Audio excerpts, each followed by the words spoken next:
Celeste Rowan lifted her champagne glass so slowly it looked rehearsed. The party was still humming around her, crystal chandeliers, laughter, the smell of expensive whiskey, and someone's bad perfume. She had timed it perfectly, the way she timed everything.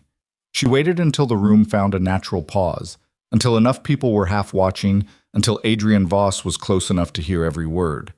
Then she laughed. It wasn't a polite laugh or an accidental one.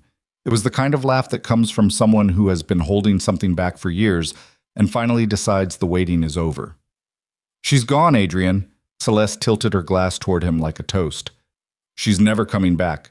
You should be grateful." The room didn't go silent. It just got careful. Adrian stood with a drink he hadn't touched in 20 minutes. His face gave nothing away. It never did. That was the thing people said about him when they thought he wasn't listening, that Adrian Voss had a face like a door with no handle. You could knock all you wanted, nobody was opening it. But his eyes moved to Celeste, and something behind them shifted. Before he could speak, the phone in his jacket pocket buzzed once. Then again, then a third time in rapid succession. He glanced at the screen. Unknown number, Chicago area code, but not one he recognized. He answered it. The voice on the other end was young, frightened, barely holding itself together. "The twins survived." A pause. "Mr. Voss, the twins are alive." The glass in Adrian's hand didn't fall. He didn't move. He didn't make a sound that anyone in the room could hear. But every person standing within 10 feet of him felt something change in the air. Something cold and electric and wrong. The way animals feel a pressure drop before a storm breaks. Adrian Voss had spent 3 years believing the woman he loved was dead. He had never known she was pregnant. If you've ever carried a grief so heavy it became the structure holding you upright, the thing that kept you from collapsing entirely, then you already understand something about what this story is. Because the moment those 6 words came through that phone, Adrian Voss didn't just lose his grief. He lost the version of himself he had built on top of it. And that is always the most dangerous moment in any person's life. Before we go any further, if this story already has its hooks in you, hit subscribe right now. This channel is where we tell the stories that don't let go, and there are more coming that will shake you just as hard. Drop a like on this video, and leave a comment telling me what city or country you're watching from. I want to see exactly how far this story travels. Now, let's go back to where it started. 3 years earlier, Adrian Voss was not a man who made mistakes twice. He had built his organization from nothing, from a backroom poker operation in Pilsen to a financial network that moved money through 6 legitimate businesses, 3 shell companies, and 1 very expensive accountant who asked no questions and took long vacations in countries without extradition treaties. He was Korean-American, the son of a man who had arrived in Chicago with $40 and a willingness to do things other people wouldn't. Adrian had inherited the willingness. He had also inherited something his father never had: patience. He was 34 when he met Mara Bellamy. She was working as a contract interpreter, Korean and English, occasionally Mandarin, for a law firm that handled some of Adrian's legitimate real estate holdings. She was not impressed by him. That was the first thing that got his attention. Most people who entered Adrian's orbit adjusted to it, whether they wanted to or not. They became aware of his money, his reputation, the way rooms arranged themselves around him. Mara Bellamy had walked into his lawyer's conference room, spread her notes on the table, and asked the partner representing him to please clarify which clauses she was expected to interpret and which ones she was expected to pretend she hadn't read. The partner had looked at Adrian with an expression that said, "I'm sorry, I don't know what she is." Adrian had said, "Give her whatever she needs." It took him 4 months to ask her to dinner. He didn't usually wait that long for anything, but Mara was not the kind of person you rushed, and some part of him understood that from the beginning, the part that had learned, through years of operating in a world built on leverage, when you were in the presence of something that couldn't be leveraged. She said yes to dinner. She said no to 3 invitations after that. She showed up to the 4th one 40 minutes late with paint on her left hand and a clear, unapologetic explanation that she had lost track of time. Finishing a translation she'd promised to a community literacy program on the South Side. Adrian had waited. He had eaten the bread. He had thought about leaving twice and decided against it both times. When she sat down, she looked at the breadbasket and said, "You didn't eat all of it. I thought you would." I thought about it, he said. That was the beginning. For 8 months, they were something that neither of them had language for. Mara knew what Adrian was. Not all of it, but enough. She had grown up in Chicago, raised by a mother who taught elementary school and a father who drove a city bus for 30 years. She understood the difference between the neighborhoods that had names people recognized and the ones that showed up in the news in ways that made her mother change the channel. She was not naive. She was also not frightened of him, and she was not attracted to what he was. She was attracted to the parts of himself he almost never showed anyone. The way he read. History, mostly. Thick books with cracked spines that he carried in his jacket like they were documents he needed access to at any moment. The way he talked about his mother, who had died when he was 19, with a quietness that had nothing performative in it. The way once, when a dog had been hit by a car on Michigan Avenue and was lying in the crosswalk with people stepping around it, he had stopped traffic, knelt on the pavement in a suit that cost more than most people's monthly rent, and stayed with the animal until animal control arrived. Not because anyone was watching, but because he couldn't walk past it. He had blood on his knee when he caught up with her on the sidewalk. He didn't mention it. She did. "You're not what I expected," she said. What did you expect?" Someone who doesn't do that. He hadn't known what to say to that, so he'd said nothing, which she later told him was the right answer. She moved in with him after 7 months. She kept the apartment she rented in Wicker Park. She slept at his place 4 nights a week, then 5, then 6, until one morning she counted back and realized she hadn't been to her own apartment in 3 weeks, and most of her shoes had migrated to his closet without her making a single deliberate decision about it. She told him that story over coffee. He had listened and then asked, very carefully, whether she wanted him to help her move the rest. "Are you asking me to live here?" "I'm asking if you want to." She had looked at him over her mug for a long time. "You know what you are." "Yes."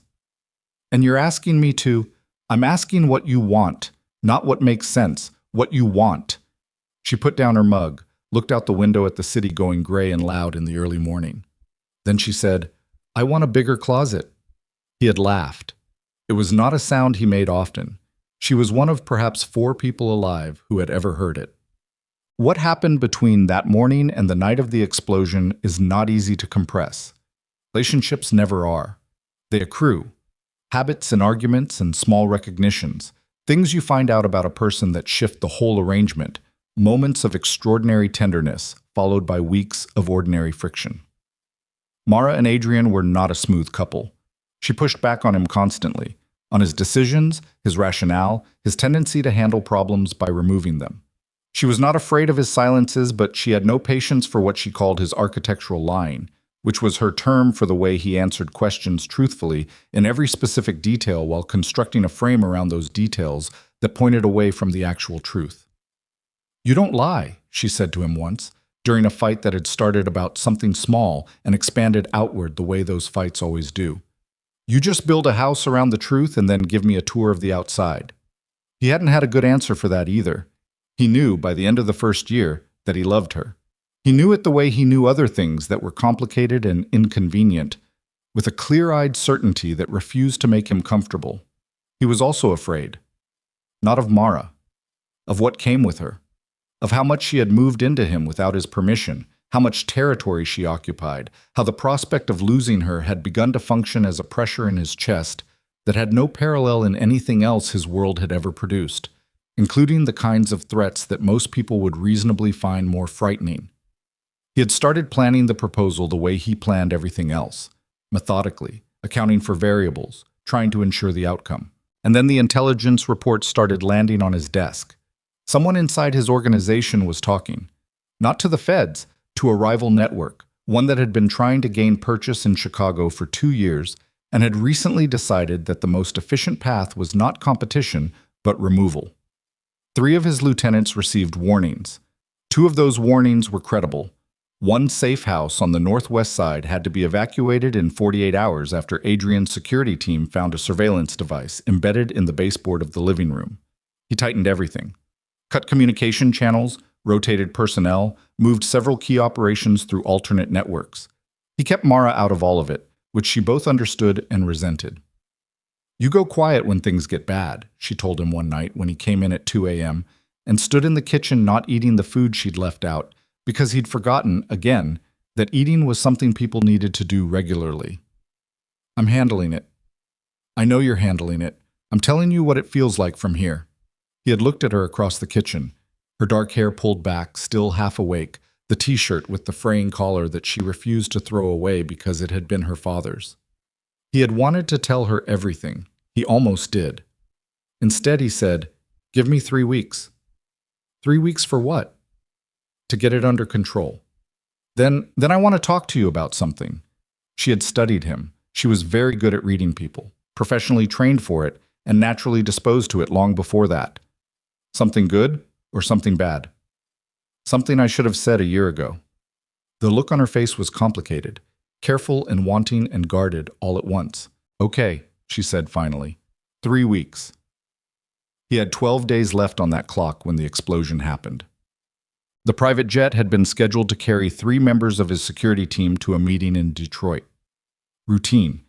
Nothing that should have been on anyone's radar. It exploded on the runway at a small private airfield outside the city at 11:47 p.m. on a Tuesday in February. The security team survived. They had been delayed boarding by a mechanical check and were still in the terminal when the fuel line detonated. The jet was destroyed.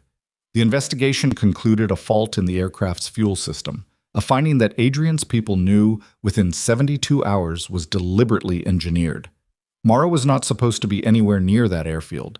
She was supposed to be at her Wicker Park apartment, the one she technically still kept, even though she lived with him, meeting with a colleague to finalize a translation contract. She was not at her apartment. She was at the airfield. Adrian didn't know why until much later. At the time, all he had was the witness account from one of his security team members, a man named Reyes, who had stepped outside the terminal to take a call and had seen a woman matching Mara's description sprinting toward the fence line at the far edge of the airfield 30 seconds after the explosion. The description was incomplete. The lighting was bad. Reyes had been shaken and not entirely certain of what he'd seen. Mara's phone went dead 20 minutes after the explosion. Her apartment was found undisturbed. Her car was in the parking lot of a CVS on Western Avenue, keys still in the center console. She did not come back. Adrian searched for 12 days with everything he had. Every contact, every resource, every favor he could call in. He pulled security footage, ran her known associates, had her photos circulated through every network he could access without going to the police, which, for reasons that required no explanation, was not an option. On the third day, one of his senior men came to him with a piece of intelligence that had been extracted under significant pressure from a source close to the rival network. The source confirmed that the jet had been sabotaged. He also confirmed that someone inside Adrian's organization had provided the information that made it possible. What the source could not confirm was whether Mara had been involved, or whether she had simply known too much and run. The implication hung in the air between Adrian and his man like smoke. Adrian had sat with it for a long time. He never said it out loud. He never allowed it to become an official position. But it moved through his organization the way those things always do, quietly, through inference and whisper, until the version of events that his people believed became, she ran. Whether she ran because she was afraid, or because she had helped the people who built the bomb, was a question that people carefully did not ask Adrian directly. What nobody knew, what Mara had not yet told him, what she hadn't had the chance to tell him, was that she had found out she was pregnant 9 days before the explosion. Celeste Rowan had been in Adrian's orbit for years before she became anything else. She moved in the same social architecture, fundraisers, private events, the kind of charity dinners where the actual charity was almost incidental. She was sharp, elegant, and patient in a way that most people mistook for warmth. She had a talent for being present at the right moment, which is a talent most people underestimate until they encounter someone who has mastered it. She arrived at Adrian's side approximately 6 weeks after Mara disappeared. It was not a seduction, exactly.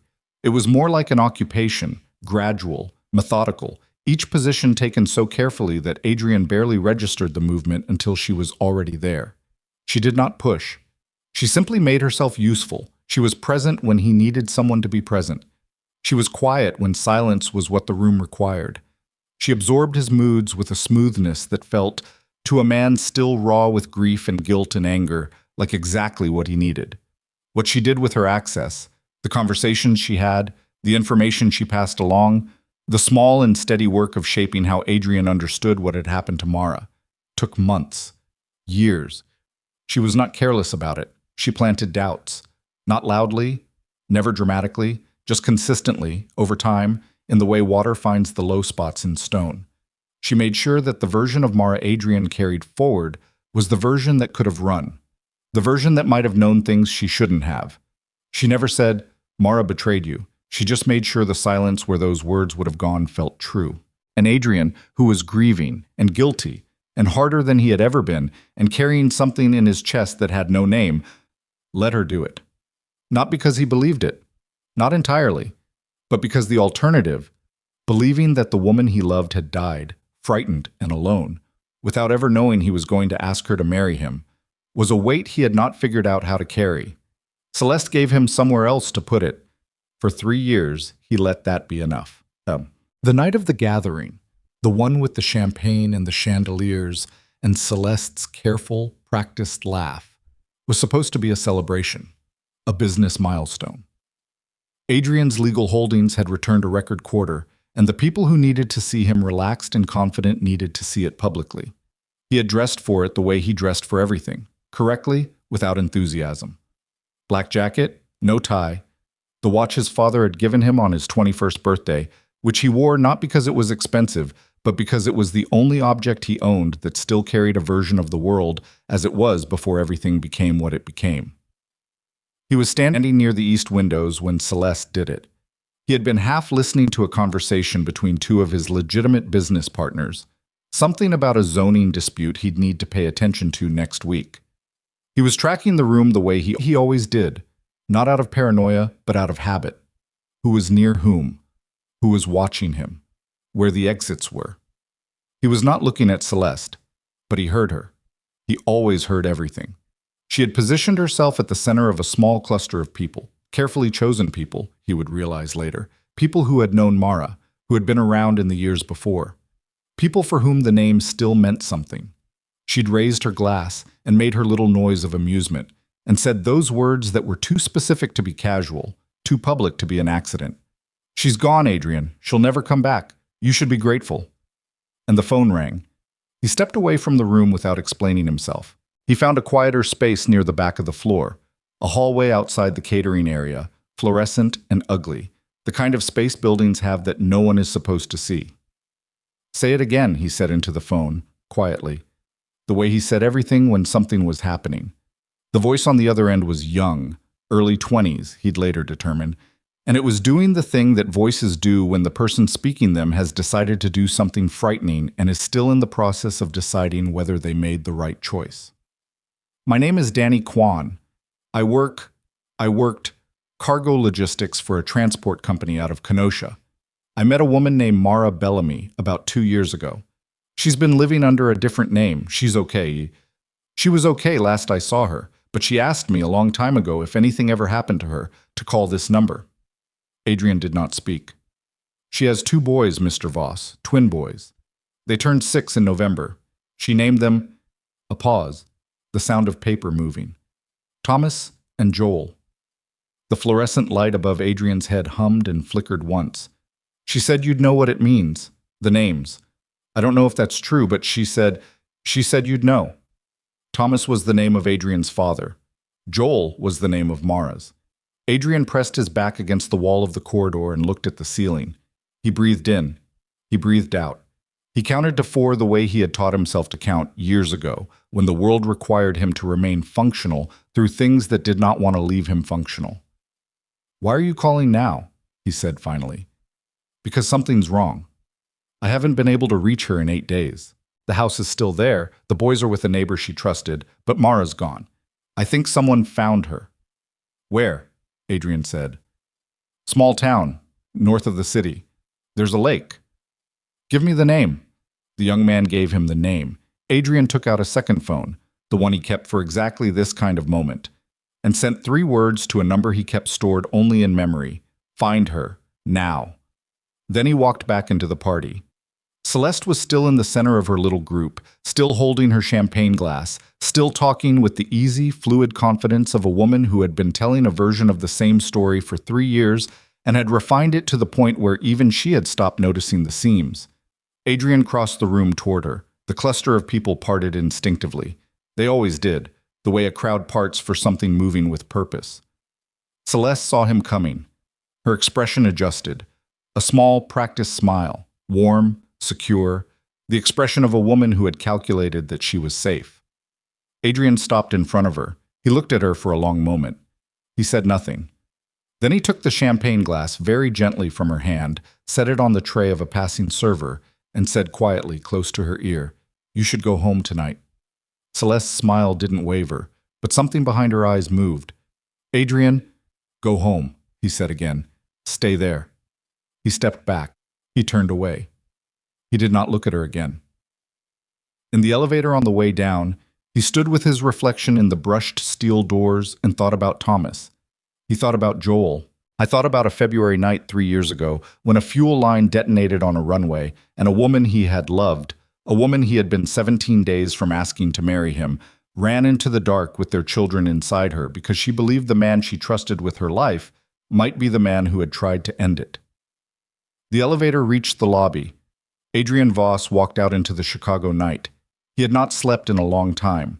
He would not sleep tonight. He was going to find out, with complete accuracy and no tolerance for anything less, exactly what had been stolen from him, and who had done the stealing.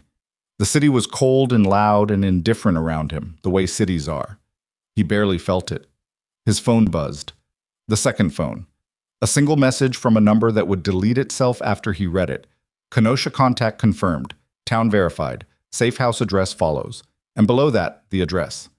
And below that, 3 words that his contact had added, unprompted, that he had not asked for and did not understand yet. "She's still there." Adrian stopped walking. He stood on the sidewalk with the city moving around him and looked at those words for a very long time. Then he put the phone in his pocket, turned north, and started moving. Adrian drove north without a driver. That alone told his people something was wrong, or rather, something was different, which in Adrian Voss's world amounted to the same thing. He kept 2 drivers on rotation, men who had been with him long enough to know that their job was to be invisible until they weren't needed and then to disappear. Tonight he had sent them both home from the party with a look that required no explanation. He took the car himself, the black one, the one without the plates that showed up in any database. He drove with both hands on the wheel and the radio off and the heat on low, the way you drive when you're trying to keep the thinking from getting too loud. It was 11:23 p.m. The address his contact had sent pointed to a township 40 minutes north of the city, a place small enough that its name appeared on highway signs for approximately 2 seconds before the exit came and went. Lake country. The kind of geography that attracted people who needed to not be found. Retired couples, seasonal fishermen, and apparently the woman Adrian Voss had spent 3 years believing was dead. He drove. He thought about the phone call, about Danny Kwan's voice, the way it had that particular texture of someone who has made a decision they know is going to cost them something and has accepted the price in advance. He thought about the 8 days of silence that had preceded the call. He thought about 2 6-year-old boys sitting in a neighbor's house in a town with a lake, waiting for a mother who had not come home.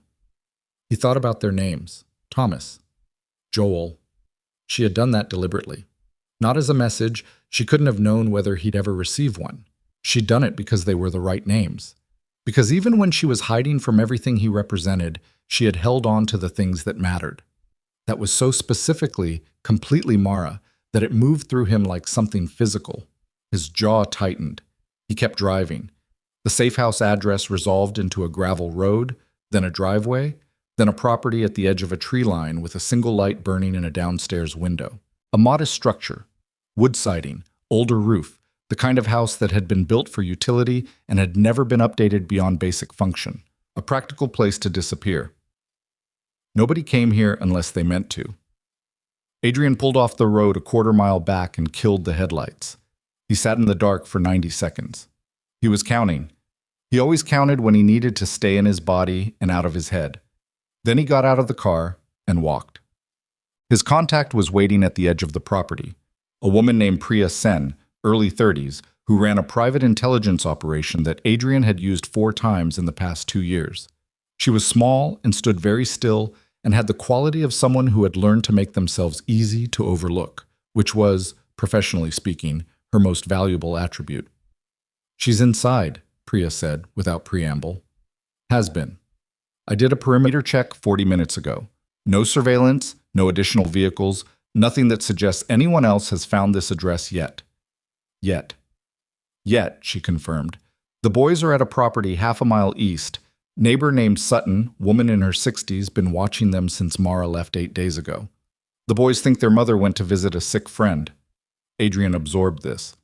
"Mara knows I'm here?" "No, she doesn't know anyone's here. The contact, Kwan, he called you without telling her. She would have stopped him if she'd known." "She would have," Adrian agreed. Priya waited. She was not the kind of person who filled silences.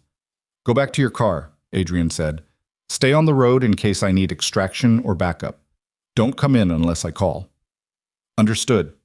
She paused, the smallest hesitation, which from Priya was the equivalent of a long speech. "She's been through something, Voss. I don't know the details, but the way she moves, she's been running a long time." "I know. You don't look like you know." He looked at her. Priya went back to her car. He knocked. It was such a strange thing to do, to knock on the door of a place where the woman you'd mourned for 3 years was standing on the other side, that for a half second he almost didn't. Almost. But he knocked, because showing up and walking in was the kind of thing that would set the next 10 minutes off on a trajectory that couldn't be corrected, and whatever happened in the next 10 minutes was going to matter for a very long time. Silence from inside. Then movement. Careful movement, the kind that didn't want to be heard. A light appeared at the edge of the curtain, a phone screen, checking the exterior camera he'd spotted on the porch overhang. Then the light disappeared. Then more silence. He waited. "I know you're there," he said. Not loud, just enough to carry through the door. The silence stretched another 5 seconds. The door opened. She looked at him, the way you look at something you have rehearsed seeing and still cannot believe is actually in front of you. Her hand was on the doorframe. Her knuckles were white. She was thinner than he remembered. Not fragile, nothing like fragile, but stripped down in the way that years of sustained vigilance strips a person, all the softness traded in for function. Her hair was shorter, darker at the roots. She was wearing a gray sweatshirt with a coffee stain on the left sleeve, and she had not slept recently. That much was clear from the way her eyes were holding. She did not say his name. He did not say hers. For a moment they simply existed in the fact of each other, which was already more than either of them had managed in 3 years. "Danny called you," she said finally. Her voice was even. Careful. She'd had time to build walls and she was behind all of them. "He did. I told him not to." He was worried. 8 days is a long time to go silent when people depend on you. Something moved across her face. Not softness. Something more complicated than softness. The specific pain of knowing that the people you're protecting are paying a price for being protected. "Come inside," she said. Not warmly, just practically. Standing on a porch isn't smart. He came inside. The interior was what the exterior had promised. Functional, spare, chosen for invisibility rather than comfort. A kitchen table with 2 mismatched chairs. A couch that had been slept on recently. The blanket folded at one end with the kind of precision that comes from doing it every morning as a discipline rather than a preference. Books stacked on the windowsill. Children's drawings pinned to the refrigerator with magnets. He looked at the drawings. 2 boys' work. The asymmetry of it, the confident wrongness of childhood perspective. Houses with oversized doors and trees that were mostly trunk. In the corner of one drawing, in a child's large unsteady handwriting, Thomas Bellamy. In the corner of the other, Joel Bellamy. He stared at those for a moment longer than he meant to. "Sit down," Mara said from behind him. "Or don't. I'm not going to pretend this is a social call." He turned away from the drawings and sat at the kitchen table. She remained standing, her back against the counter, her arms not crossed. She'd chosen not to cross them, he noticed, which meant she was aware of what that would signal and had decided against it. That was Mara. She thought about every signal. "Why did you go silent?" he asked. "Because someone found the post office box I'd been using. Left something in it that wasn't mail." She said it flatly. "A photograph." Recent. Of the boys at their school. No note. Adrian felt something go cold and quiet in him. When? 9 days ago? You have it? Burned it. She watched his face. Before you say anything, I know. Evidence. But I burned it because I didn't want it in the same building as my kids, and I made that choice in about 4 seconds, and I'd make it again. I wasn't going to say anything. You were thinking it. Probably. He leaned forward, elbows on the table. You know who sent it? I have a theory. She moved to the other chair and sat. Not close, the table between them. Deliberate. There's a woman. She's been circling your operation for years, based on what I was able to track before I disappeared. I didn't know her name back then. I do now. Adrian said nothing. Celeste Rowan, Mara said. The name sat between them. She sent the photograph, Mara said. It wasn't a question. I don't know that yet. I do. Her voice was quiet and hard. Because I spent a week 3 months after I left trying to figure out who inside your organization had fed the information that made the jet possible. I got far enough to know it wasn't random, and it wasn't just external. Someone was inside. Someone who had regular access and a long game and no reason to rush. She paused. When I found out you and Celeste were... Another pause, a short one, controlled. I stopped looking. The silence that followed that sentence was the particular kind that has weight. Mara. Don't. I didn't know. I know you didn't know. That's not the point. The point is that I had disappeared, and I was pregnant, and I was trying to stay alive, and the man I'd trusted with... She stopped. Her jaw was working. It doesn't matter. I'm not here to relitigate it. It matters. Adrian. She looked at him directly, and the look was not angry. It was something worse than angry. It was the look of someone who has moved past the stage where anger is useful. I spent 6 months after the boys were born just trying to remember who I was without being afraid every minute. I don't have any room left for what should have happened. I need to deal with what's happening now. He accepted that. He didn't want to, but he accepted it. Tell me what you know, he said. She talked for 40 minutes. He did not interrupt. She had not wasted her 3 years. That was what became clear as she laid it out, piece by piece, methodically, with the precision of someone who had been assembling evidence for a long time, under conditions that did not permit mistakes. She had built a picture of Celeste Rowan that was more detailed and more damning than anything Adrian's own people had ever brought him, and she had done it without access to his resources, without the network he'd spent 20 years constructing, with nothing but time and intelligence and the specific motivation of a woman keeping her children alive. Celeste had not acted alone. That was the first thing. She had been the inside element, the one with access to Adrian's schedule, his operation patterns, his security protocols. But she had been working in coordination with an external group, a network that Adrian recognized by name, but had never confirmed was operational in Chicago. A syndicate out of the Pacific Northwest, expanding east. They had been probing his territory for 2 years before the explosion. Celeste had made the approach, or they had approached her. The sequencing was still unclear, and they had agreed on terms: the removal of Adrian's key infrastructure and leadership, the access to his financial network, and the acquisition of territory. What they had not anticipated was that the explosion would fail to kill anyone, that Mara would survive, and that Mara would spend the next 3 years assembling the bones of their arrangement from the outside. She's been feeding them information all this time, Mara said. Not everything. She's careful. She has to protect her access, but enough to keep them interested, enough to keep them ready. Ready for what? For the next move. Mara looked at him steadily. Adrian. She's been waiting for something that forces the situation open. I think the photograph was the trigger. She sent it to you to make me run, or to make me reach out to someone which would tell her where I was. Her voice was completely level. She's known about the boys for at least 3 months, maybe longer. I don't know how she found out. Adrian was quiet for a moment. His hands were flat on the table. Your contact, Quan. He told you when he made the call.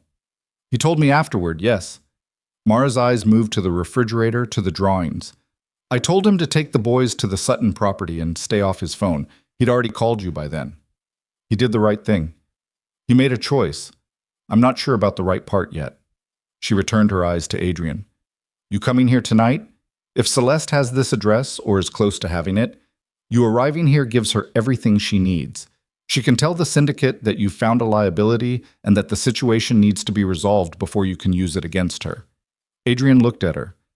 You think she has this address? I think she's very close to it, and I think we have less time than we'd like. Mara pushed back from the table and stood. Her hands were steady. Her voice was steady. She had been living in crisis for 3 years, and crisis had become her operating normal, which was both remarkable and terrible. I need to get my boys and move them tonight. Where? I haven't decided yet. Mara, I haven't decided yet, she repeated, and there was something in the repetition that was not stubbornness but autonomy.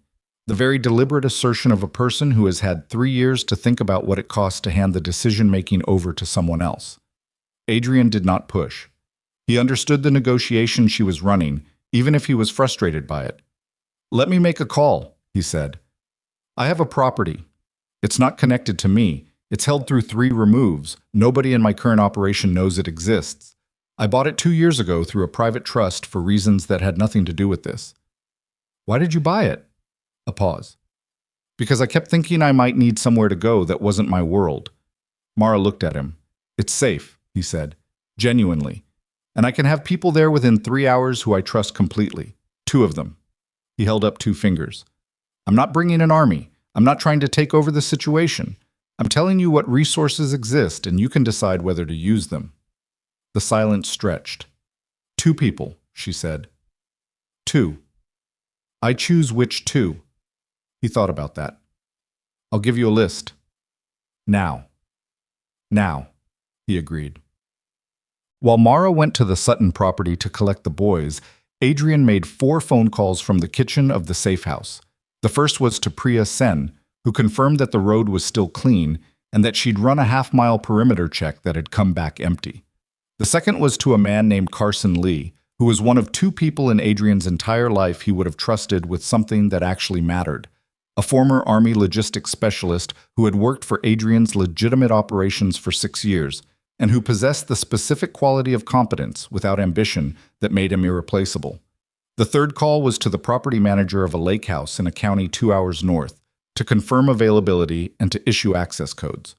The fourth call was to a number he rarely used, a man who ran financial intelligence for a legal firm that was in no way connected to Adrian's illegal operations, to begin a process that Adrian had been thinking about for approximately 45 minutes and had not yet fully decided to commit to.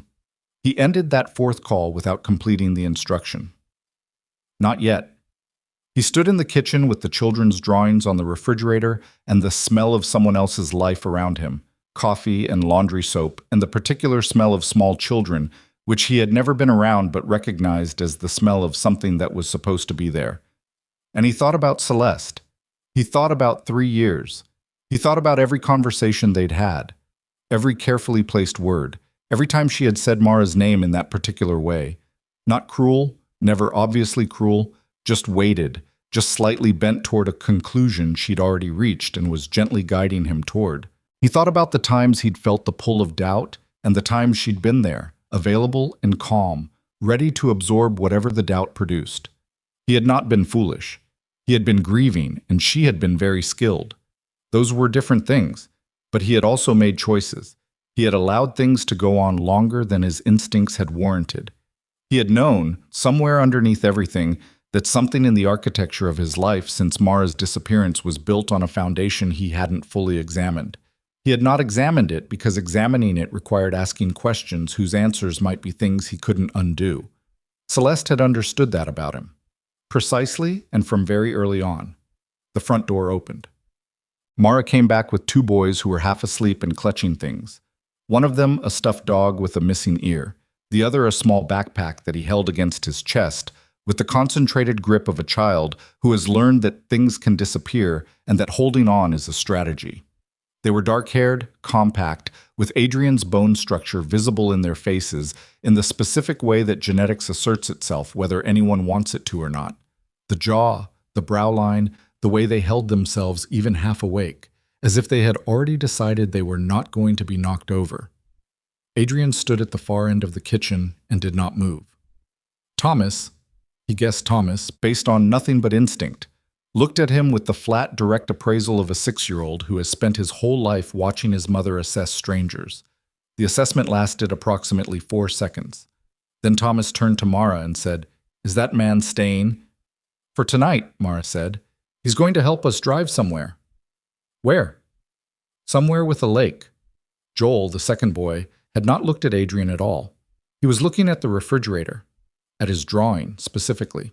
Then he looked at Adrian, then back at the drawing, apparently reached some conclusion and went to sit on the couch, pulling his backpack into his lap. Thomas said, "Do you know my mom?"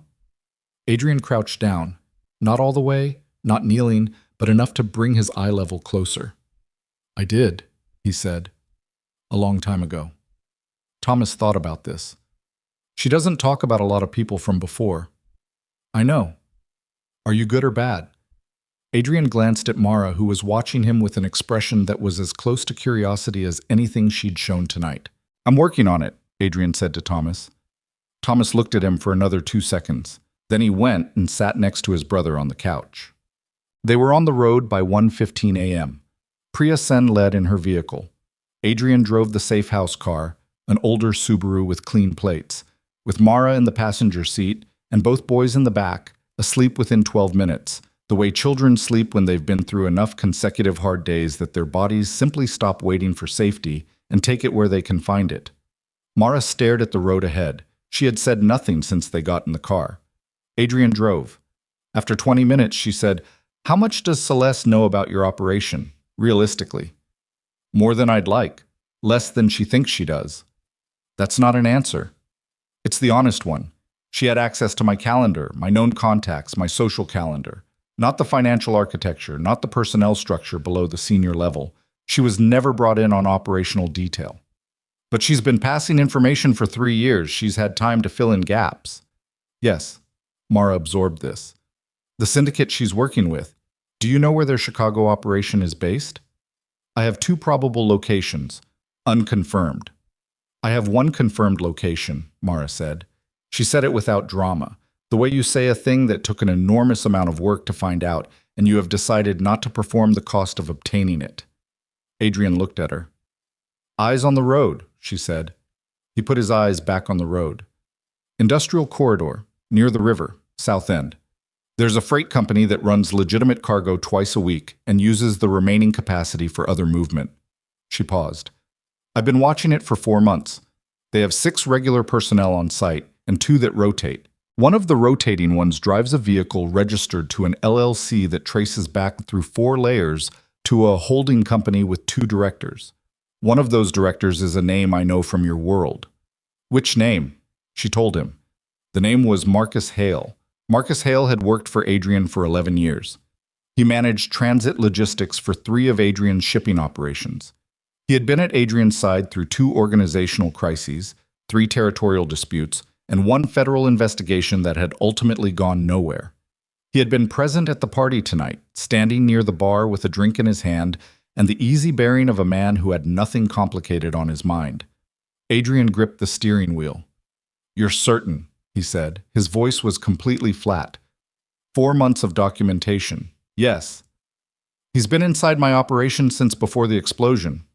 "Since before," Mara confirmed. "He's how Celeste got the fuel line information. She didn't have access to that herself. She needed someone who ran the logistics." The road ahead was empty.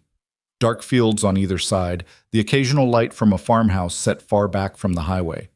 Adrian drove through it and thought about 11 years and the specific quality of a betrayal that has been running so long and so quietly that when it surfaces, the main thing you feel is not rage but a strange retrospective vertigo. Every memory of the person suddenly requiring re-examination. Every interaction running backward through a new and wrong-colored light. "How many people in my organization can I trust?" he said. Not really asking her, asking the road. "I don't know. I've been outside it for 3 years." "Based on what you've seen." Mara was quiet for a moment. "I think the infection is narrower than you're afraid it is. Celeste and Hale are the architecture. The others, most of them are being used rather than complicit. But I can't be sure and you can't either, which means I can't use my own network to fix this." "No," she said. "You can't." This was the sentence that closed the room. Adrian had built his entire operational life on his network, on the structure he'd assembled over 20 years, the people whose loyalties he had cultivated, tested, and relied on through enough actual crisis to know they were real.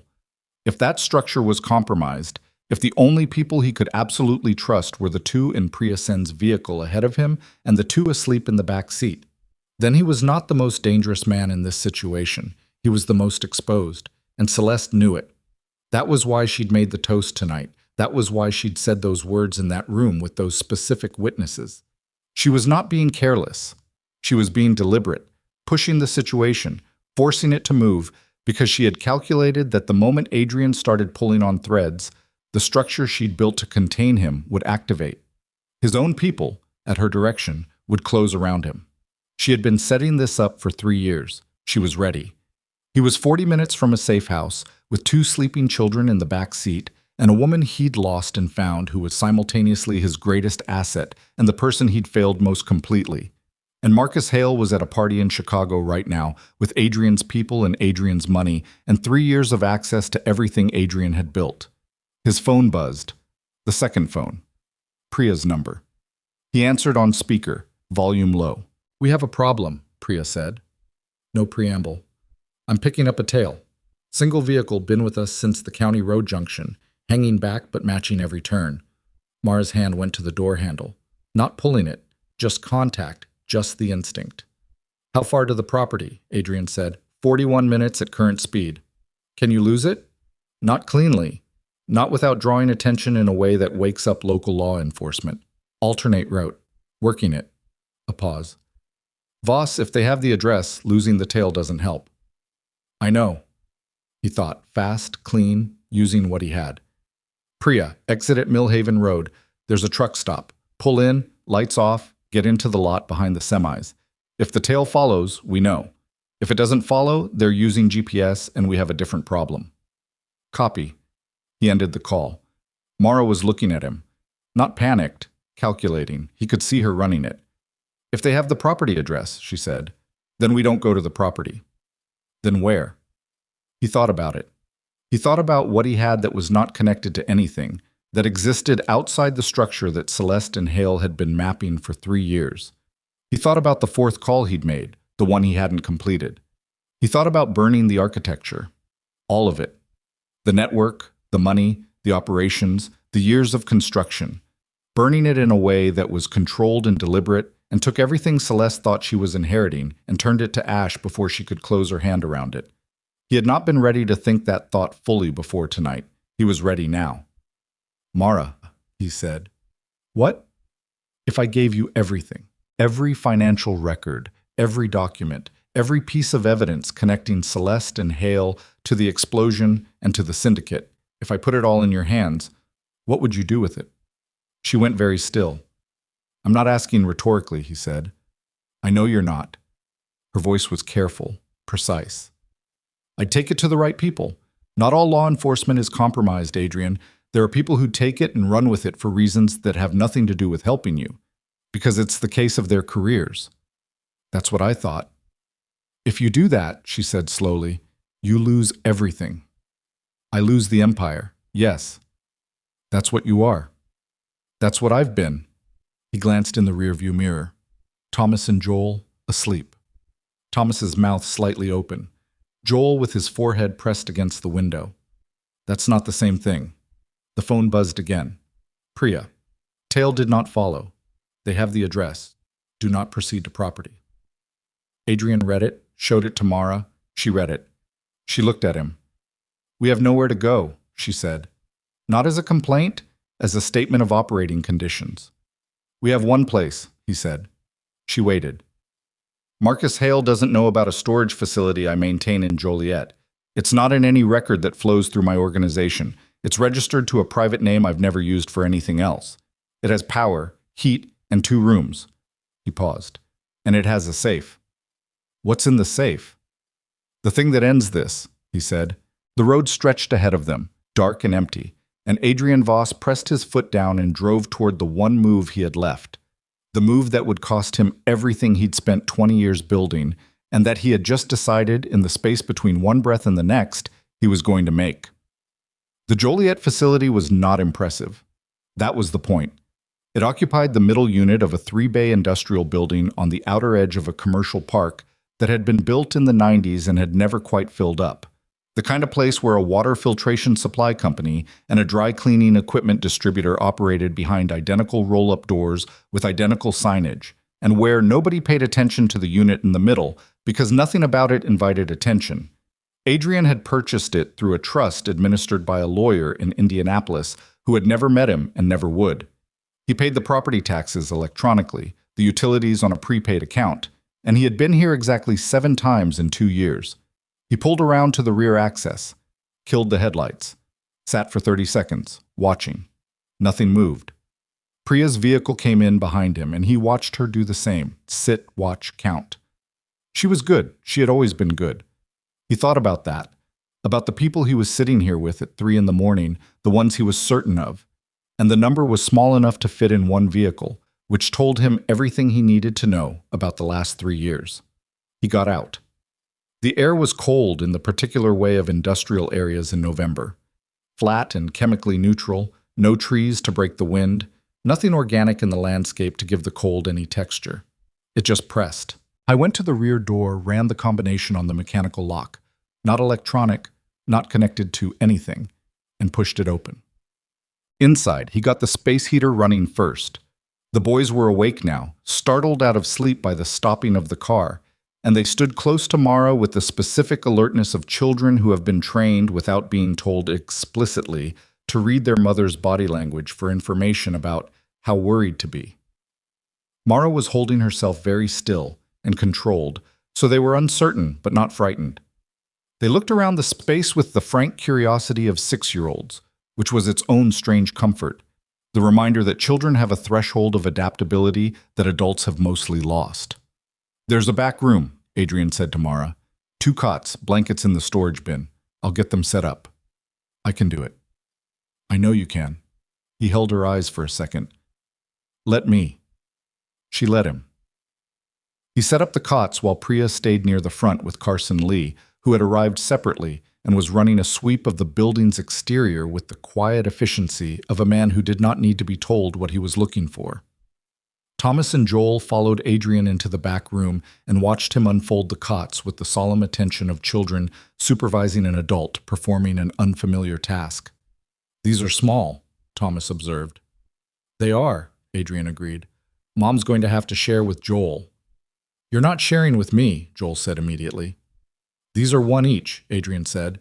He positioned both cots, put blankets on them, found 2 bottles of water in the supply cabinet and set them on the floor between the cots. Thomas looked at him with that same flat measuring look from the kitchen. "Are we safe here?" Adrian crouched down again. "Same level." "Right now, yes." "What about later?" "I'm working on later." Thomas' business being in a 6-year-old's face, and which made complete sense given the 6 years this particular child had lived. "Okay," Thomas said. Adrian left them to settle and went back to the front room. The safe was built into the concrete floor beneath a false panel. Not sophisticated, just concealed. He lifted the panel, worked the combination, and opened it. Inside, a hard drive in a sealed case, a thumb drive, a manila envelope containing printed documents, approximately 60 pages, some with handwritten annotations, and a phone, fully charged, that connected to a single encrypted number and had never been used for anything else. He laid everything on the work table. Mara came back from settling the boys and stood on the opposite side of the table. She looked at what he'd put down. She looked at it the way she looked at everything, carefully, completely, not rushing to the conclusion. "The hard drive," he said. 3 years of financial records. Real ones, not the sanitized version my accountants run. Transaction architecture for the Pacific Northwest Syndicate's Chicago penetration. I've been building this for 18 months. Her eyes moved to him. "You already knew." "I knew someone was inside my organization. I didn't know it was Hale specifically, and I didn't know Celeste's involvement was structural rather than incidental. I thought she was peripheral, someone who'd gotten too close to the wrong information." He touched the manila envelope. "This is what I have on Hale. Movement records, communication metadata, financial traces. Enough to put him in direct coordination with the syndicate if someone with prosecutorial authority is interested in connecting the dots. And someone will be. Yes. He picked up the encrypted phone. This number goes to a federal agent, not someone I own, someone who has been working the syndicate case for 4 years from the outside and has never been able to crack the Chicago connection. Mara stared at him. You've been sitting on this. I've been building it. Adrian. Her voice was very controlled. You've had a federal contact for 18 months and you've been... I needed it to be complete. If I gave them partial information, they'd move too fast and Hale and Celeste would close the doors and disappear. He met her eyes. I needed everything in place before I made the call. And now? Now Celeste knows I've found you. The situation is already moving. If I wait any longer, she activates whatever she has inside my organization, and I lose the ability to control how this goes. Mara looked at the table, at the hard drive, the envelope, the phone. She looked at all of it with the expression of someone doing rapid, complex calculation. If you call that number, she said, everything on that table becomes federal evidence. Your operation goes with it. Yes. You go with it. Possibly. That's a conversation for a lawyer I haven't called yet. Adrian, the boys are alive, he said. The words came out simpler and more direct than he intended. I didn't know they existed 4 hours ago. I know now. That changes the calculation. Mara looked at him for a long time. Then Priya appeared in the doorway from the front of the building, and the expression on her face was wrong. Priya was not someone who showed alarm. In 4 years of working with her, across situations that had objective claim to being alarming, Adrian had never seen her face do what it was doing now. A particular tightening that meant the information she was carrying was not something she had a prepared framework for. Carson found something on the exterior, she said. Found what? A device, mounted underneath the rear window ledge, small, professionally installed. Tracking device. Adrian felt the floor of the situation drop. The car, he said. The safe house car. Yes. How long? We don't know when it was placed. Could have been the safe house, could have been earlier. Priya's voice was absolutely flat. If it was placed at the safe house property, they've had our location since we arrived here. If it was placed earlier, they've had it longer. He looked at Mara. She had gone very still. How did Celeste know about the safe house car? She didn't, Mara said, and her voice was tight. The car was Danny's. He kept it registered to a name he'd been using for 1.5 years. Who else knew about Danny's car? A pause. Nobody, Mara said. Nobody who... She stopped. Who? Adrian said. The neighbor, Sutton. Mara's voice had changed, gone quieter. The specific quiet of someone who has just seen a mistake they made and is running the full cost of it in real time. She saw the car parked outside our house for 6 months. I never thought... I trusted her. She watched the boys. She was... How long has she been in that town? 4 years. She arrived about 1 year after I did. Adrian and Mara looked at each other. 4 years. Arriving after Mara. Patient. In place. She's not a neighbor, Adrian said. Mara's jaw was hard. Her eyes had gone somewhere that was beyond anger, into the colder country past it, where people go when they realize that the thing they were most careful about was the thing that got through. She watched my children, she said very quietly. The boys are here. They're safe. She watched my children for 2 years, and I...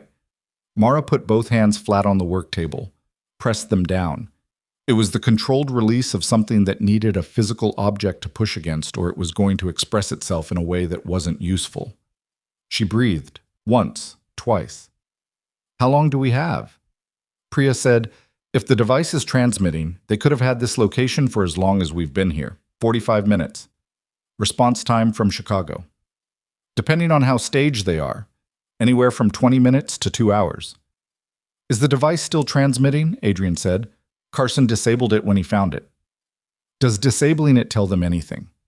It tells them we found it, Priya said, which tells them we know.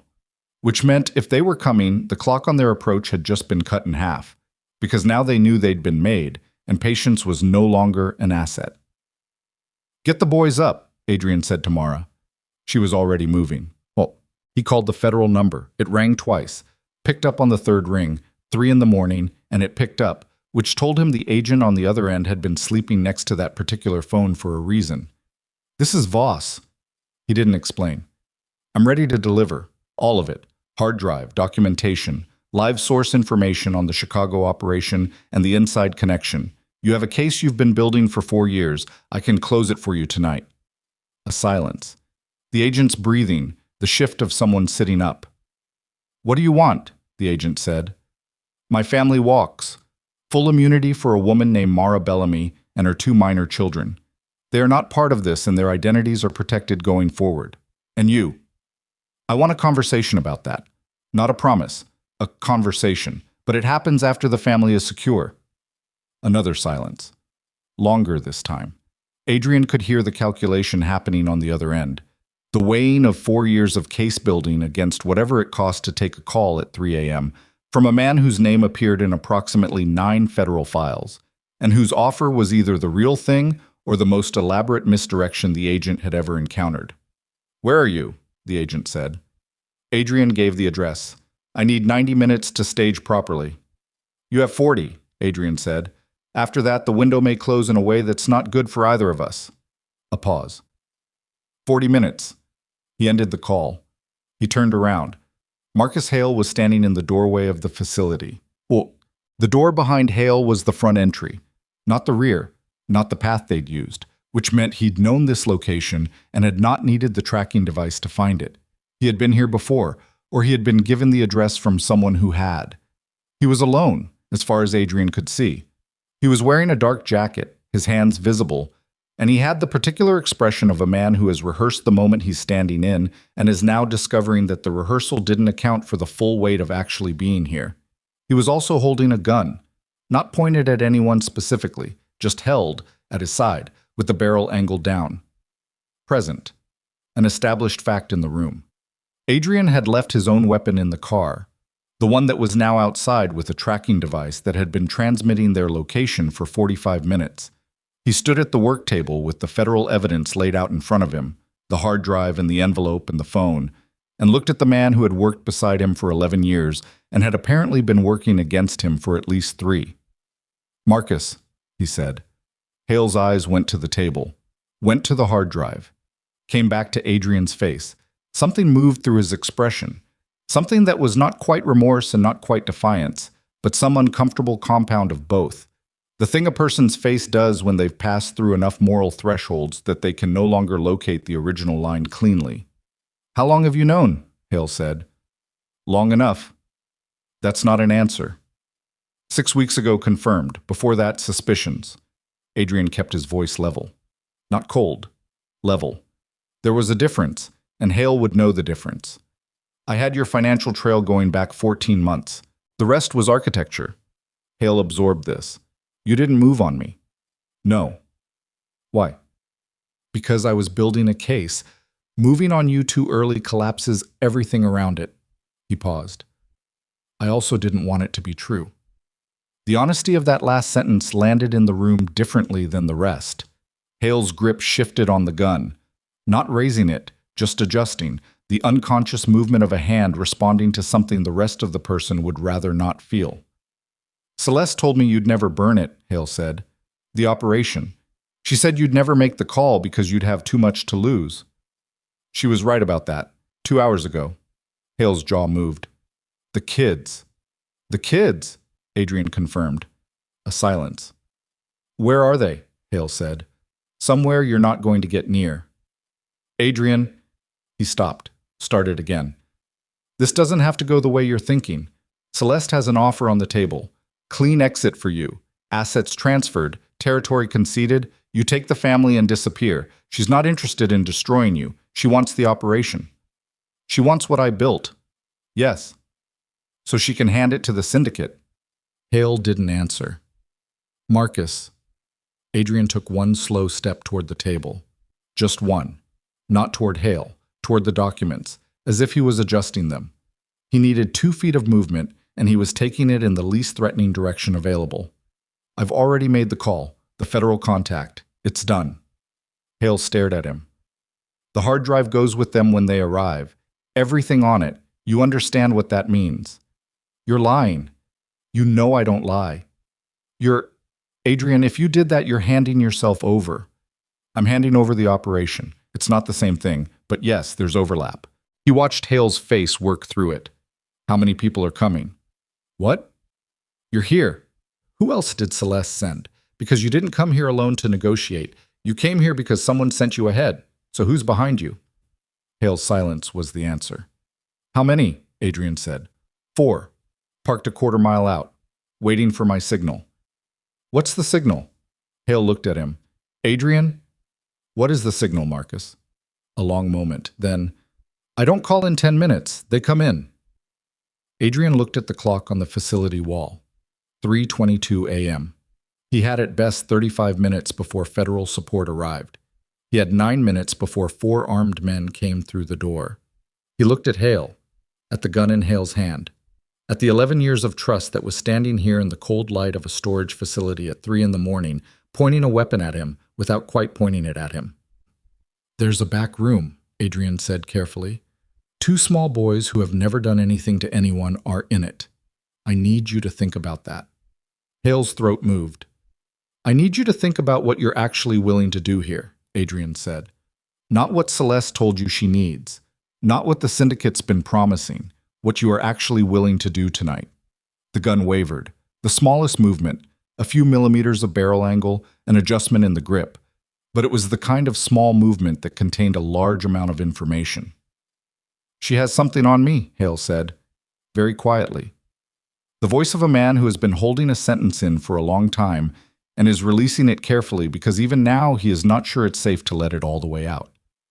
Before any of this. There was something from a long time ago, and she found it, and I couldn't... I know, Adrian said. Hale looked at him. I found it too. 6 weeks ago, when I found your financial trail. Adrian held the man's eyes. I didn't use it. I'm not going to use it. But the people in that truck behind the facility are going to be federal agents in 25 minutes, and when they arrive, the offer to stay out of what happens to you expires. Silence. The door behind me, Adrian said. It stays unlocked. You make whatever choice you need to make. He turned his back on Hale and the gun and picked up the hard drive from the table. Turned back. Hale was not in the doorway. The front door was open 2 inches. Cold air moved through it. Adrian crossed to the door and looked out. The parking area was empty. No movement in the darkness beyond the reach of the exterior light. He closed the door. He stood in the center of the facility and let out a breath that he had been holding for approximately 4 minutes. And that left him feeling hollow in a way that was not quite relief and not quite anything else. Then Priya appeared from the side corridor, Carson behind her, and her expression was doing the thing again. The controlled alarm. Mara, she said. Something dropped in his chest. She's here, Priya said quickly. She's here. The boys are here. Nobody's hurt. She paused. But she went outside while you were dealing with Hale. She went around to the side of the building. Why? Because she saw something on the phone she's been using to monitor the syndicate's frequencies. Something came through. Priya paused. Adrian, the photograph that was left in Mara's post office box, the one of the boys at their school. Yes. We traced the source. It wasn't Celeste. He stared at her. The photograph came from inside a federal task force operation, Priya said. The same task force that's been building the syndicate case for 4 years. The number he had just called. The agent who had answered on the second ring at 3 in the morning. The person who had this address now had agreed to come with resources, who was 40 minutes out, or claimed to be, who was either what they said they were, or was the final piece of a structure that had been designed from the very beginning to close around Adrian Voss like a hand.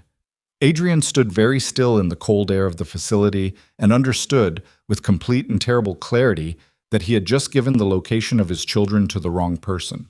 He moved before he finished thinking. That was the thing about real emergencies, the ones that hit the bone. You stopped consulting your brain and started running on something older and less articulate. Adrian crossed the facility in 6 steps, hit the side corridor, shoved the door open into the cold. Mara was standing 10 feet from the building's exterior wall. She turned when she heard him. She had the monitoring phone in one hand and her own phone in the other, and she was already running the same calculation he was. He could see it in her face, The specific expression of someone who has arrived at a bad answer and is checking the math again because they need it to be wrong. It was not wrong. "You heard," he said. "I heard." Her voice was stripped down. No room in it for anything but function. "The photograph. Federal task force." "Yes." "Which means the agent you called may be compromised, may be working with the syndicate, may have been their inside federal element from the beginning." He took the monitoring phone from her hand, looked at the frequency data she'd pulled. The transmission pattern was clear, a repeating signal that matched a known federal encryption protocol, but routed through a relay node that had no business being in a legitimate federal communication chain. Or it means someone inside the task force has been feeding information to the syndicate without the agent's knowledge. Either way they have this address, Mara said, and they're coming. Yes. She looked at him. No panic. He had expected something, fear, anger, the fracturing that comes when the last option closes.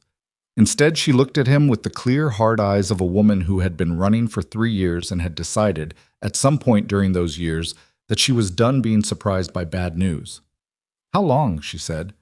"I told him 40 minutes. It's been 11. So 29 minutes until whatever's coming comes. At best?" She looked at the dark around the building. Flat commercial landscape, distant highway noise. Nothing between them and the road but parking lot and yellow security lights. "And Hale's 4 men are still out there." "Hale left. His 4 men don't know he left. They're waiting for a signal that's not coming. So, in approximately," she checked the time on her phone, 4 minutes, they stop waiting." He had already done that math. "Yes." "Carson," she said. "It wasn't a question. It was a resource assessment. Carson and Priya. That's what we have." She breathed in. Out. 1 controlled cycle. Then, "Get the boys into the vehicle. Not the Subaru. Priya's car. The device was on the Subaru, not hers. "Mara, I know where we're going," she said. "There's a place I set up 18 months ago that nobody knows about. Not Danny, not Sutton, not anyone. I paid cash for 3 months of access and I never used it. I set it up because I always knew, there would be a night where I needed somewhere that existed in nobody's mental map except mine." He looked at her. "I've been planning for this longer than you have," she said. It was not a rebuke. It was just true. He went back inside to get the boys. Thomas was awake. Joel was pretending to be asleep in the specific way of children who have learned that being awake during the scary parts means being asked to participate in them. Adrian crouched at the edge of the cot. "We need to move," he said quietly. "Right now. Can you wake your brother?" Thomas looked at him. 6 years old, and the look had 40 years of weight behind it. "Is Mom okay?" "Your mom is outside. She's fine. She's the one who told me to come get you." Thomas reached over and shook Joel's shoulder. "Joel, get up." Joel opened his eyes immediately. He had not been asleep. They moved without complaint. Thomas grabbed the backpack. Joel grabbed the stuffed dog. Adrian had them through the corridor and into Priya's vehicle. A dark Jeep parked in the building's rear shadow, in under 90 seconds. Mara was already in the front seat. Priya and Carson came out of the building's back exit. Carson was carrying the hard drive case and the manila envelope. Priya had both their weapons out and was doing a visual sweep of the lot perimeter with the focused efficiency of someone who has stopped hoping for good outcomes and is simply trying to maximize survivable ones. "Movement," Carson said, quietly. "East side of the lot. 2 men. Approaching the building. Hale's 4. Coming in early. Either they'd noticed something or someone had signaled them. Not the full 4 yet. To advance." "Into the Jeep," Adrian said. "If we start the engine, they hear it," Priya said. "If we don't start the engine, they find us in 30 seconds. Priya got in. Carson was already in the rear. Adrian took the passenger seat and Priya started the engine, and it was loud. Not catastrophically loud, but loud in the way that sounds are loud at 4 in the morning when everything else is quiet, and 2 men 40 yards away are specifically listening. One of them shouted something. Priya reversed out of the building's shadow, and the headlights from the east side of the lot swung toward them. Flashlights, 2 of them, the men breaking into a run. A third figure appeared from the south side of the lot. "Go," Adrian said.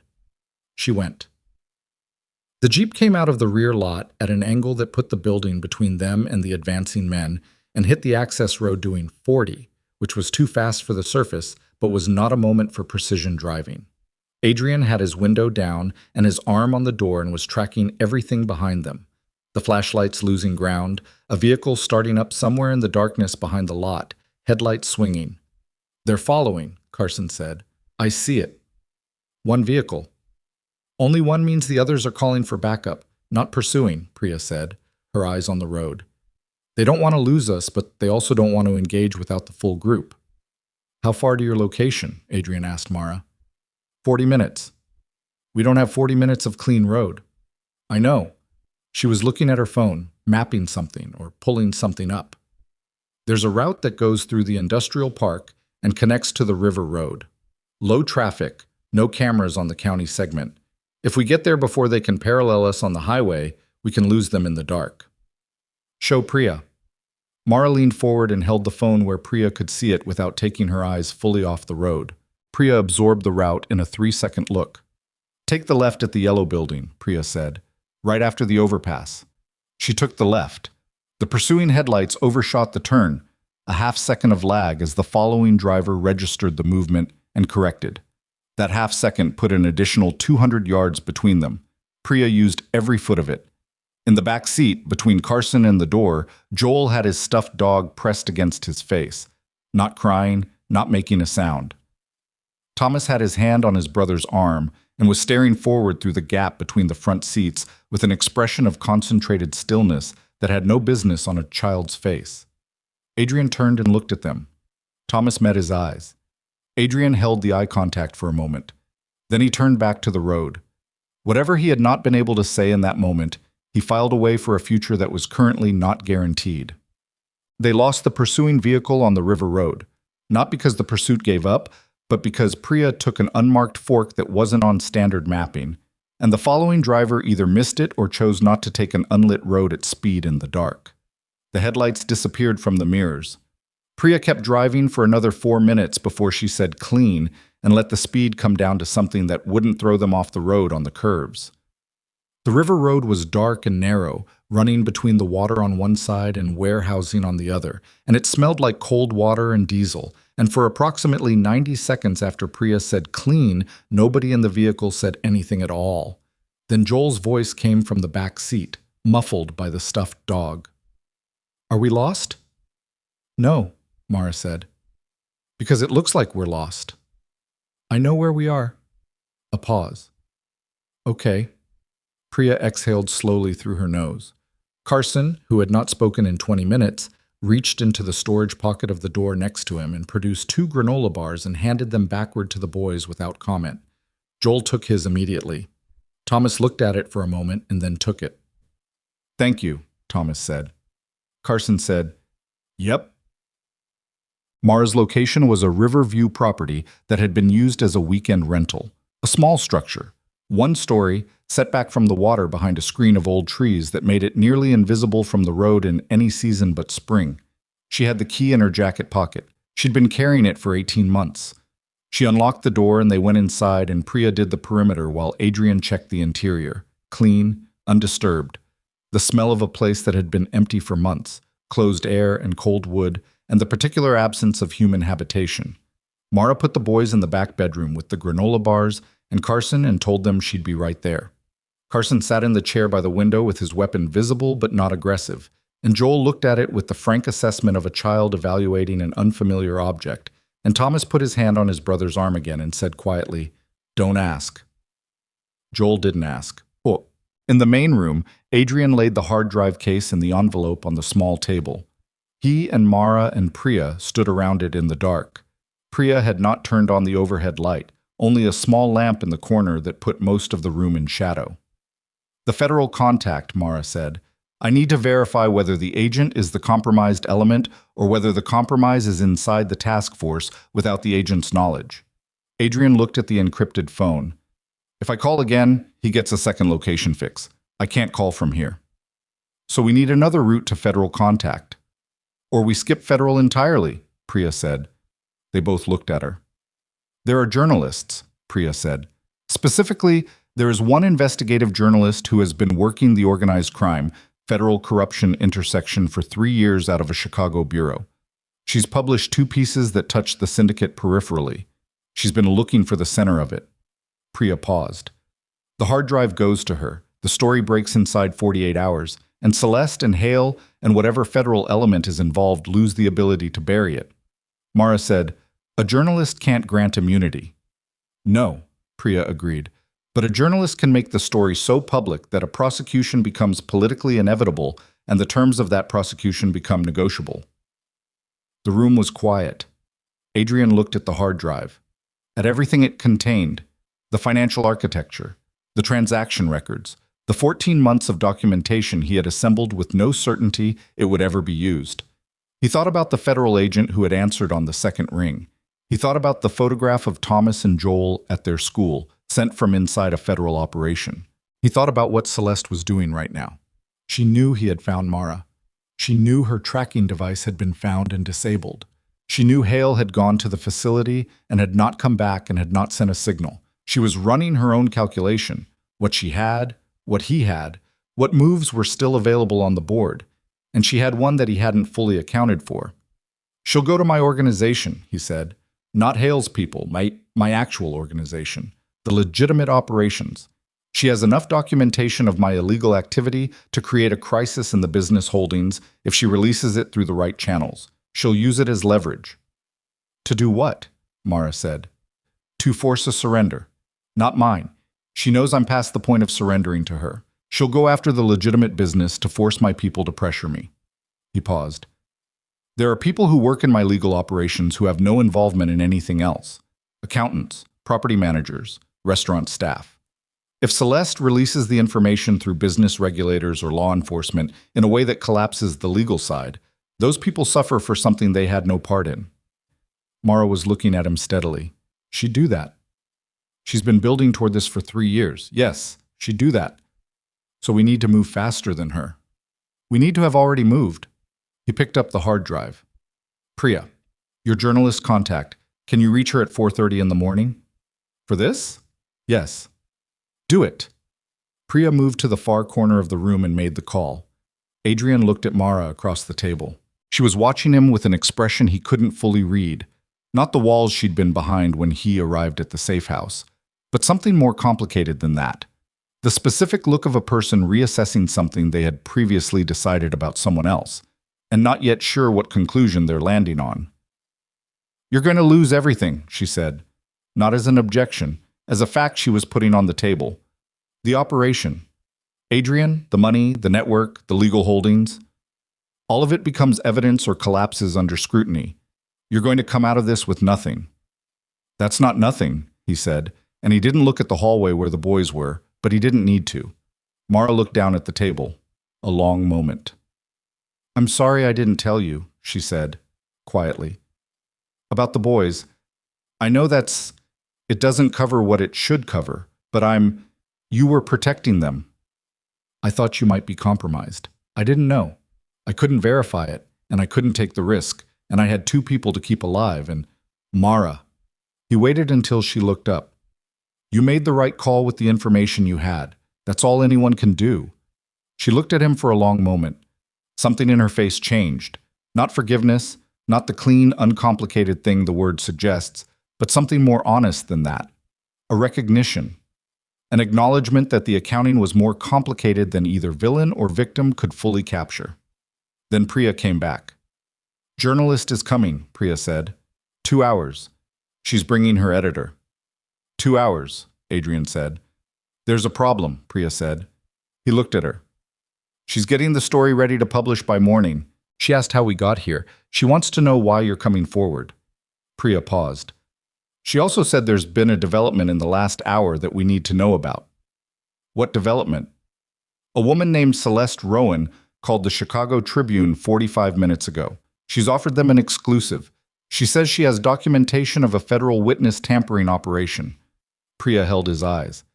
"She's naming you as a federal informant, Adrian. She's going public with it before you can."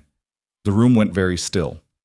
If Celeste's version of events reached publication first, If Adrian Voss was publicly identified as a federal informant before he had a chance to control the narrative, his organization would not wait for explanation. The people who had worked with him, the ones who didn't know about the syndicate and Hale, the ones whose loyalty was genuine, they would interpret that information exactly the way Celeste intended them to interpret it, as betrayal.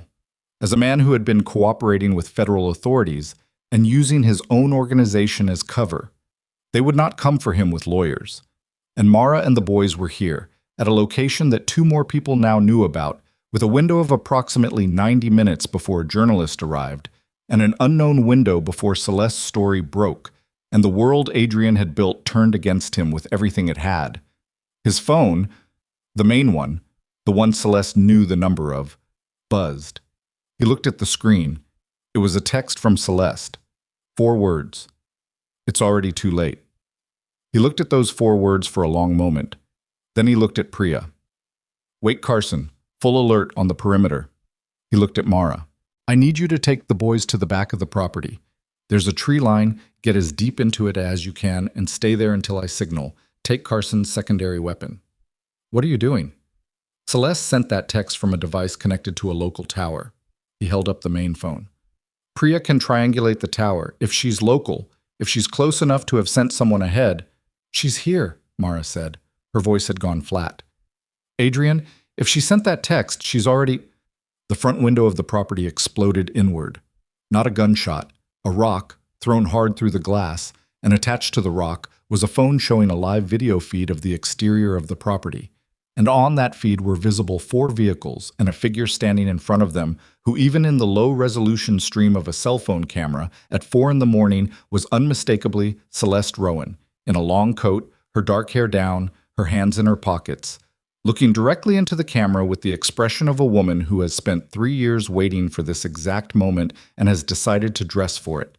A voice came through the phone's speaker, Celeste's voice, calm as still water, deliberate as everything she had ever done. Adrian, she said, bring me the hard drive and we can all go home. Or don't, and I'll let the men outside decide how this ends. Adrian picked up the phone from the floor where it had landed among the broken glass. He looked at the feed. 4 vehicles. 8, maybe 10 figures visible in the exterior dark. Celeste standing in front of all of it with her hands in her pockets like she was waiting for a car to arrive. Not like she was directing an armed operation against a property containing 2 6-year-old boys. He looked at the feed for exactly 3 seconds. Then he turned the phone face down on the table. Priya, he said. Back room. Get Carson and get the boys to the tree line. Now. Priya was already moving. Mara. He turned. She was standing 2 feet from him, and she had already picked up the piece of broken window frame from the floor. Not as a weapon, just as the instinct of someone who doesn't leave sharp things on the ground where children walk. She looked at him. Go with them. I'm not... Mara. He held her eyes. 3 seconds. 4. I need to know where you are. I need it to be somewhere I don't have to think about while I'm doing what comes next. Please. She looked at him. Something moved in her face. The specific negotiation of a person who has operated alone for 3 years and is being asked, very carefully, to trust the very specific and limited request of another person without surrendering the autonomy she has spent 3 years rebuilding. She put the window frame down. 10 minutes, she said. If I don't hear from you in 10 minutes, I'm coming back in. Understood. She went. He picked up the phone face down from the table, flipped it over, and looked at Celeste's feed one more time. Then he called back the number the throw phone had been transmitting from. It rang once. Adrian, Celeste said. Come inside, he said. Alone. A pause. You're not really in a position to set conditions. I have the hard drive. You want the hard drive. If you send your people in, this building has 2 entry points and a lot of angles, and your people are going to have a bad night before they reach me, and by the time they do, the drive is going to be in pieces. He paused. Or you come inside, we talk like adults, and we figure out what this actually costs both of us. A longer pause. Alone, she said. Alone. He heard her say something to someone near her. Too low to make out. Then, 90 seconds. He set the phone down. He checked the room. Priya and Carson and the boys and Mara. Gone. The back door closed. No sound from the rear of the property. The main room was dim, the broken window cold and open to the November air, the lamp in the corner still throwing its small yellow light across the table where the hard drive sat in its case. He did not move the hard drive. He stood in the center of the room and waited. Celeste came through the front door the way she did everything, deliberately, with full awareness of how she looked doing it. Dark coat, hair down, no visible weapon. She looked at the broken window she'd had thrown, then at Adrian, then at the hard drive on the table. She looked the same as she always had. That was the thing he kept arriving at.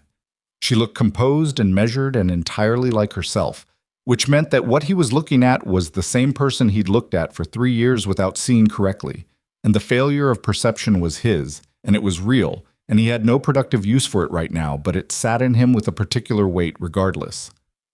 "You're alone," she said, looking around the room. "I said I would be. Where's the woman?" "Safe." "And the children?" "Safe." She came further into the room. Her eyes went back to the hard drive. "That's everything." "It's everything I built, yes." "Then this is simple." She looked at him directly.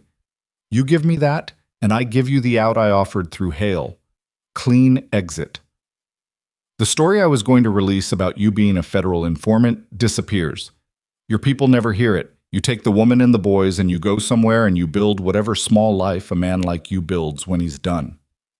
And you get the operation. And I facilitate the transition to people who have been waiting for it for 3 years. Yes." Adrian looked at her.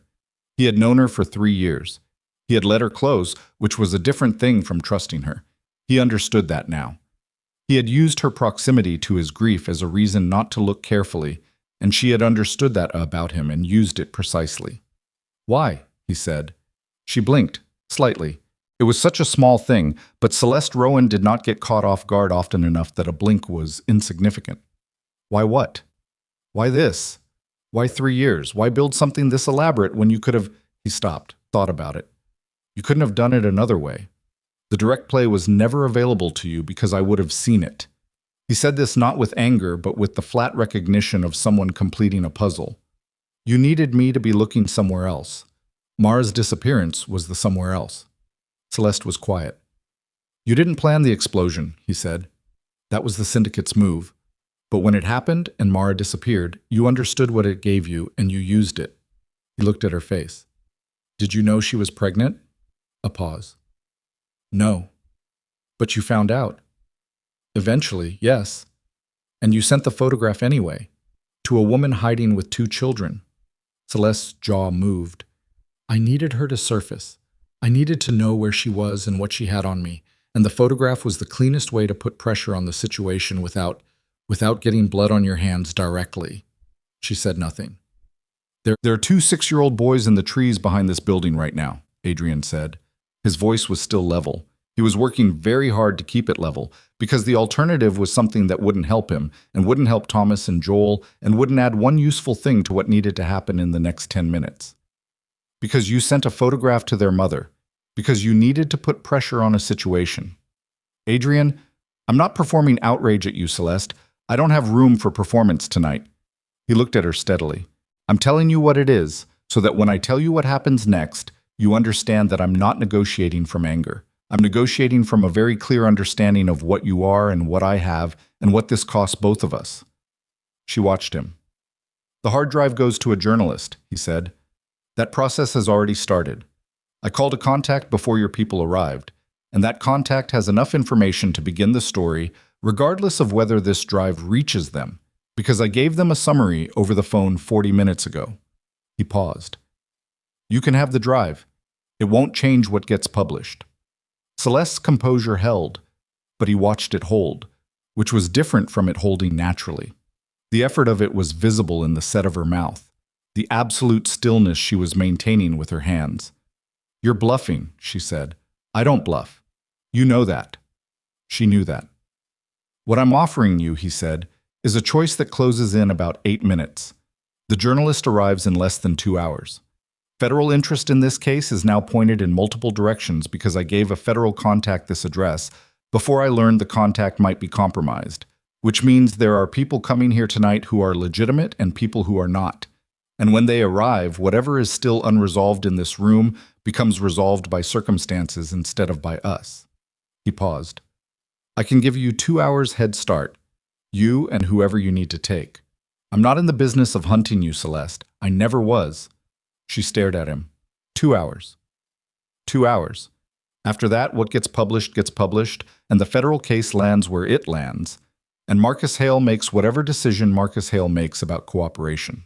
He met her eyes. Marcus left tonight without completing his task. That tells you something about where his calculation is going. Something finally moved in Celeste's face. Not collapse. She didn't collapse. But a shift. The specific shift of a person who has been operating on the assumption that a particular wall is holding and has just received credible information that it is not. The syndicate won't accept this, she said. If I walk away from this tonight without the operation or the drive, they'll... That's your problem, Adrian said. Not cruelly, just honestly. That's the problem you made for yourself when you chose them over the 3 years you spent standing in my house. She looked at him for a long moment. Her face was doing something complicated that he didn't try to read. It was not his job to read it anymore, if it ever had been. Then she said, very quietly, I did what I calculated I needed to do. I know. I'm not asking for your... I know you're not. He looked at her. Celeste, go. She looked at the hard drive one more time, the look of someone closing a door on something they'd wanted for a long time and are choosing, finally, not to take. Then she turned and walked to the front door and opened it and said something short and quiet to the people outside, and Adrian stood in the center of the room and listened to the sound of vehicles starting up. He counted them. 4. All 4. He stood there until the sound of the last engine had moved far enough away to be swallowed by the night. Then he sat down in the chair next to the table, put his elbows on his knees, and pressed the heels of his hands against his eyes.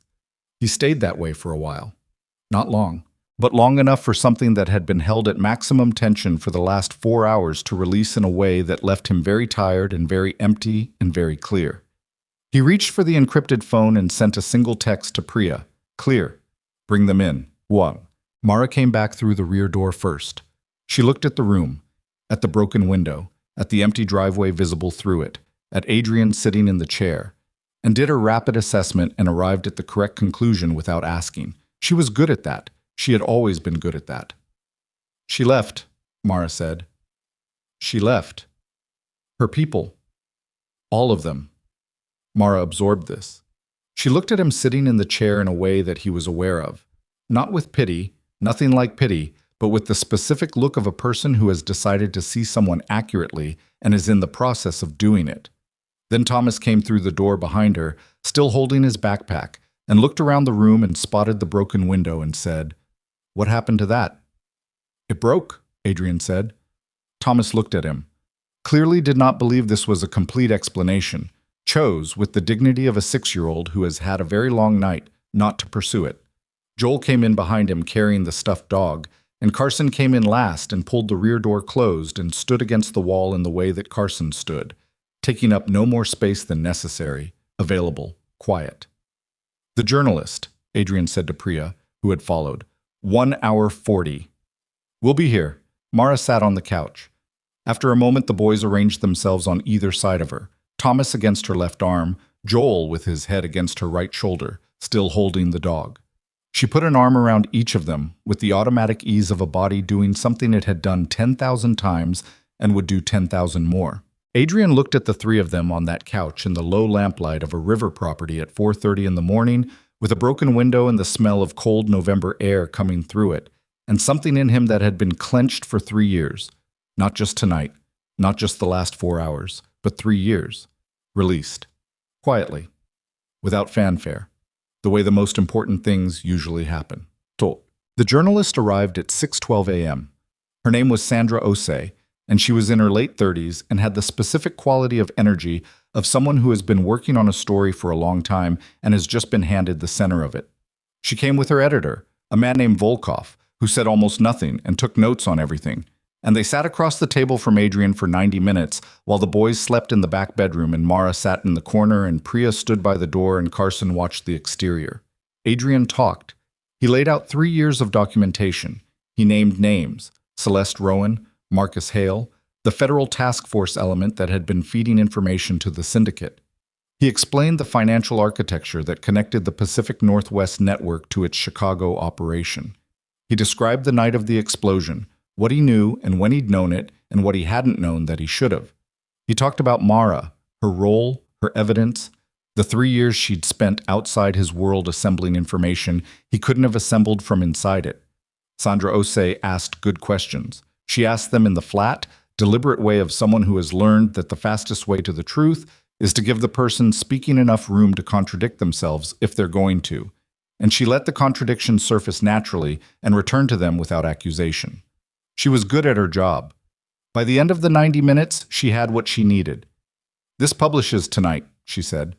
Not asking, informing. "I know. The federal angle is going to pull in Justice Department attention within hours of publication. You understand what that means for you.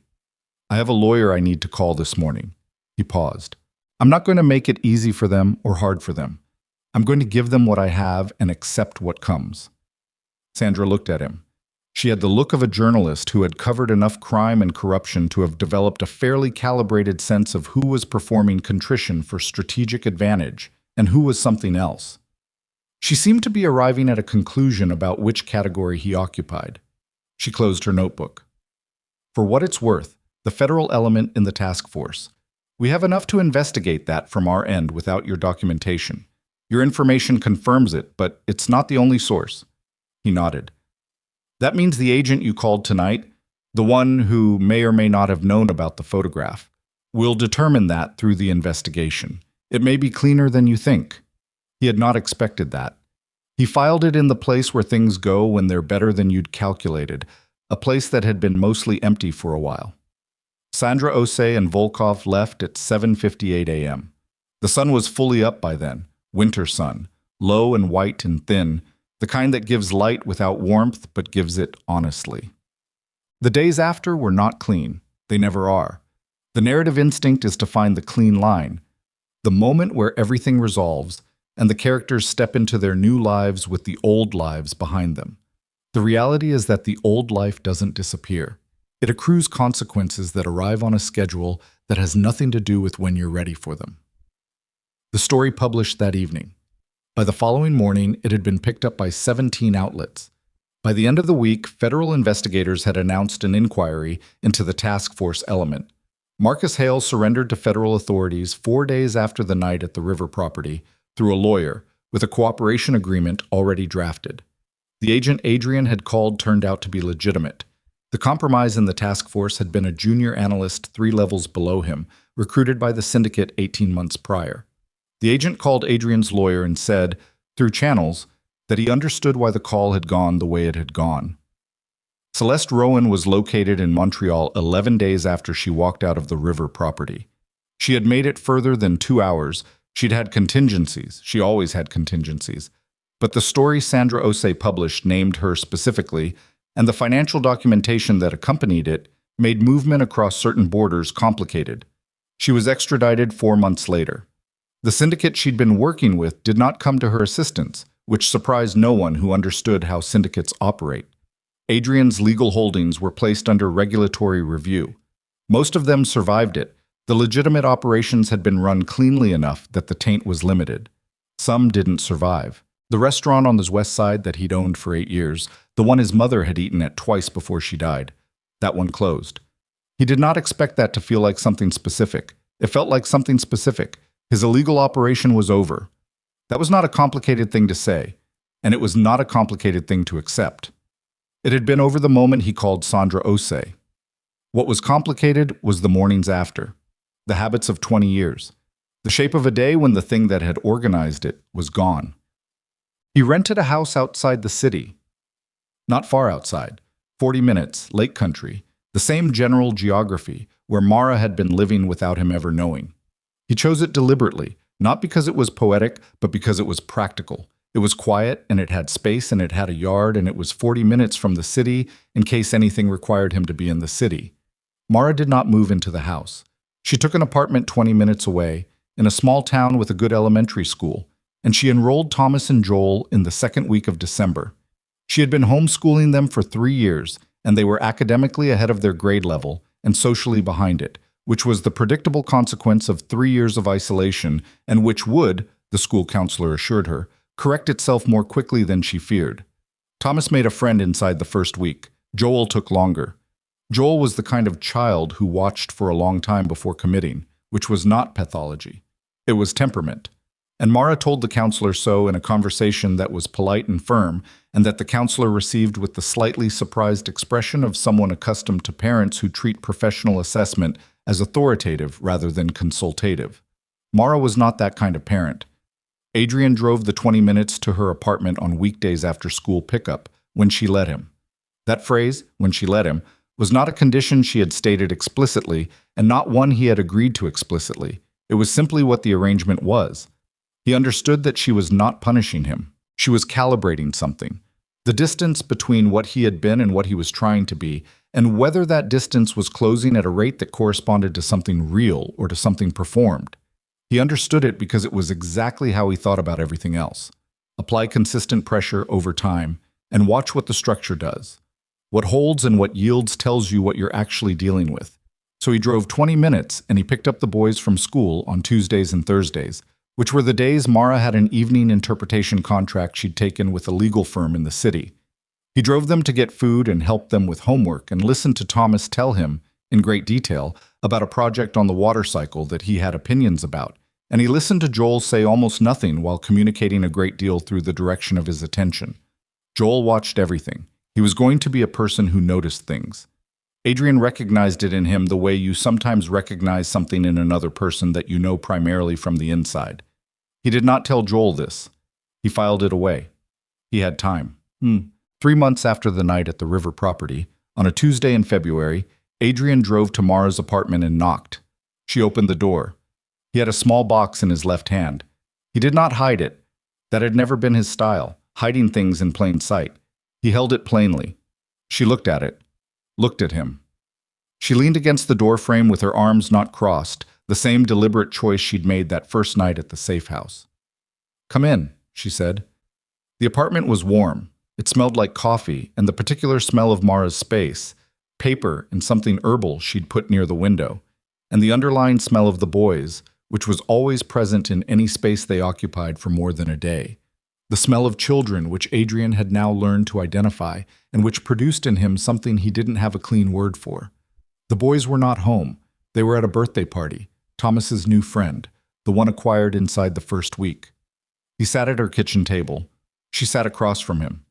The table between them, the same as it had been in the safe house in November, except that this table had a coffee ring on it from her morning cup and a crayon drawing Thomas had done of something that was either a dog or a horse, and which she had not moved. He put the box on the table. "I'm not proposing," he said. "I want to be clear about that." She looked at him. One corner of her mouth moved. "Okay. I'm returning something that was yours, that got lost in the part where everything fell apart." He pushed the box toward her. "I had it made from the original design. The original was destroyed when your apartment was searched 3 years ago. I had documentation of the design from... It doesn't matter. I had it made." She opened the box. Inside was a ring, simple. White gold band, one small stone, nothing that announced itself. It was the ring he had designed for the proposal he never made. The one he'd been 17 days from when the fuel line detonated and the world rearranged itself. Mara looked at it for a long time. "Adrian," she said. "You don't have to do anything with it," he said. "You can put it in a drawer, you can sell it, it's yours. I made it because there's a version of the last 3 years where you knew you were valued before all of this happened, and I can't give you that version back, but I can. I wanted you to have the object that should have existed." She reached into the box and took the ring out, held it between her fingers and looked at it in the winter light coming through the kitchen window. He watched her face. He had always been good at watching people's faces, reading them, using what he read. He tried, deliberately, not to do that now. He tried to simply be present with whatever she was actually feeling without calculating what it meant for his position. It was harder than most things he had done. "I'm not the same person I was," she said. "Before. I know. I don't know who I am yet some days. I know who I am as a mother. That part I know completely. The rest of it I'm still figuring out. And that's going to take time that I can't give you a timeline for. I'm not asking for a timeline. I know you're not. I'm telling you anyway because you deserve to know what this is. She looked at the ring. What we are is two people who had something real and then had 3 years of completely separate survival, and now have 2 children who are starting to know you and who are going to have opinions about what this is and what it becomes. And all of that is complicated and slow, and nothing about it resolves cleanly. No, he agreed. But, she paused. The Tuesdays and Thursdays. Joel talks about them. He doesn't talk about much, but he talks about those. Adrian said nothing. He felt something shift in his chest, quiet and enormous, the way the most important things were quiet. He told me, Mara said, that you let him sit in the car for 10 minutes before you went inside McDonald's because he wasn't ready to go in yet. And you just waited, didn't push him, didn't explain it, just waited until he said he was ready. He needed a minute. He always needs a minute. She looked up from the ring. Most people don't give him the minute. He held her eyes. She looked at the ring one more time. Then she closed her hand around it, not putting it on, not setting it down, just holding it, and put her closed hand on the table between them. Tuesday, she said. Come for dinner, not just pickup. Stay. He looked at her hand closed around the ring. Okay, he said. The winter moved through February and into March. The inquiry into the federal task force concluded. The junior analyst who had been feeding information to the syndicate was indicted on 4 counts. The syndicate's Chicago operation was dismantled in the kind of coordinated multi-agency action that takes years to build and weeks to execute, and that generated 6 weeks of news coverage and then faded to the back pages the way these things do when the next crisis arrives to take its place. Marcus Hale pled guilty. His cooperation agreement reduced his exposure significantly. He was not free of consequences. He was not supposed to be, but he was not destroyed entirely, which was probably the right outcome for a man who had been leveraged rather than ideological, and who had, at the end, opened a door instead of closing it. Celeste Rowan's trial was set for the following autumn. Her lawyers were excellent, and her defense was sophisticated, and the outcome was not predetermined. Some things aren't. Adrian gave his deposition in March in a conference room with his lawyer and 2 federal attorneys and said everything he knew with complete accuracy. When it was over, he walked out of the building into a cold March afternoon and stood on the sidewalk for a moment.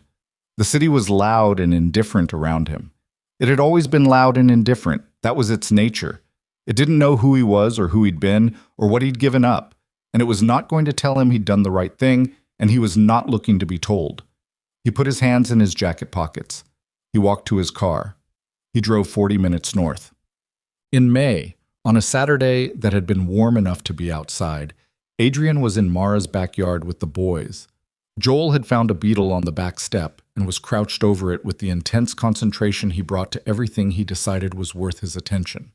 Thomas was explaining to Adrian in considerable detail why the beetle was probably a ground beetle and not a scarab beetle, a distinction Thomas had apparently researched following a previous beetle encounter whose particulars he also recounted. Adrian listened to all of it. Mara was in the kitchen making something.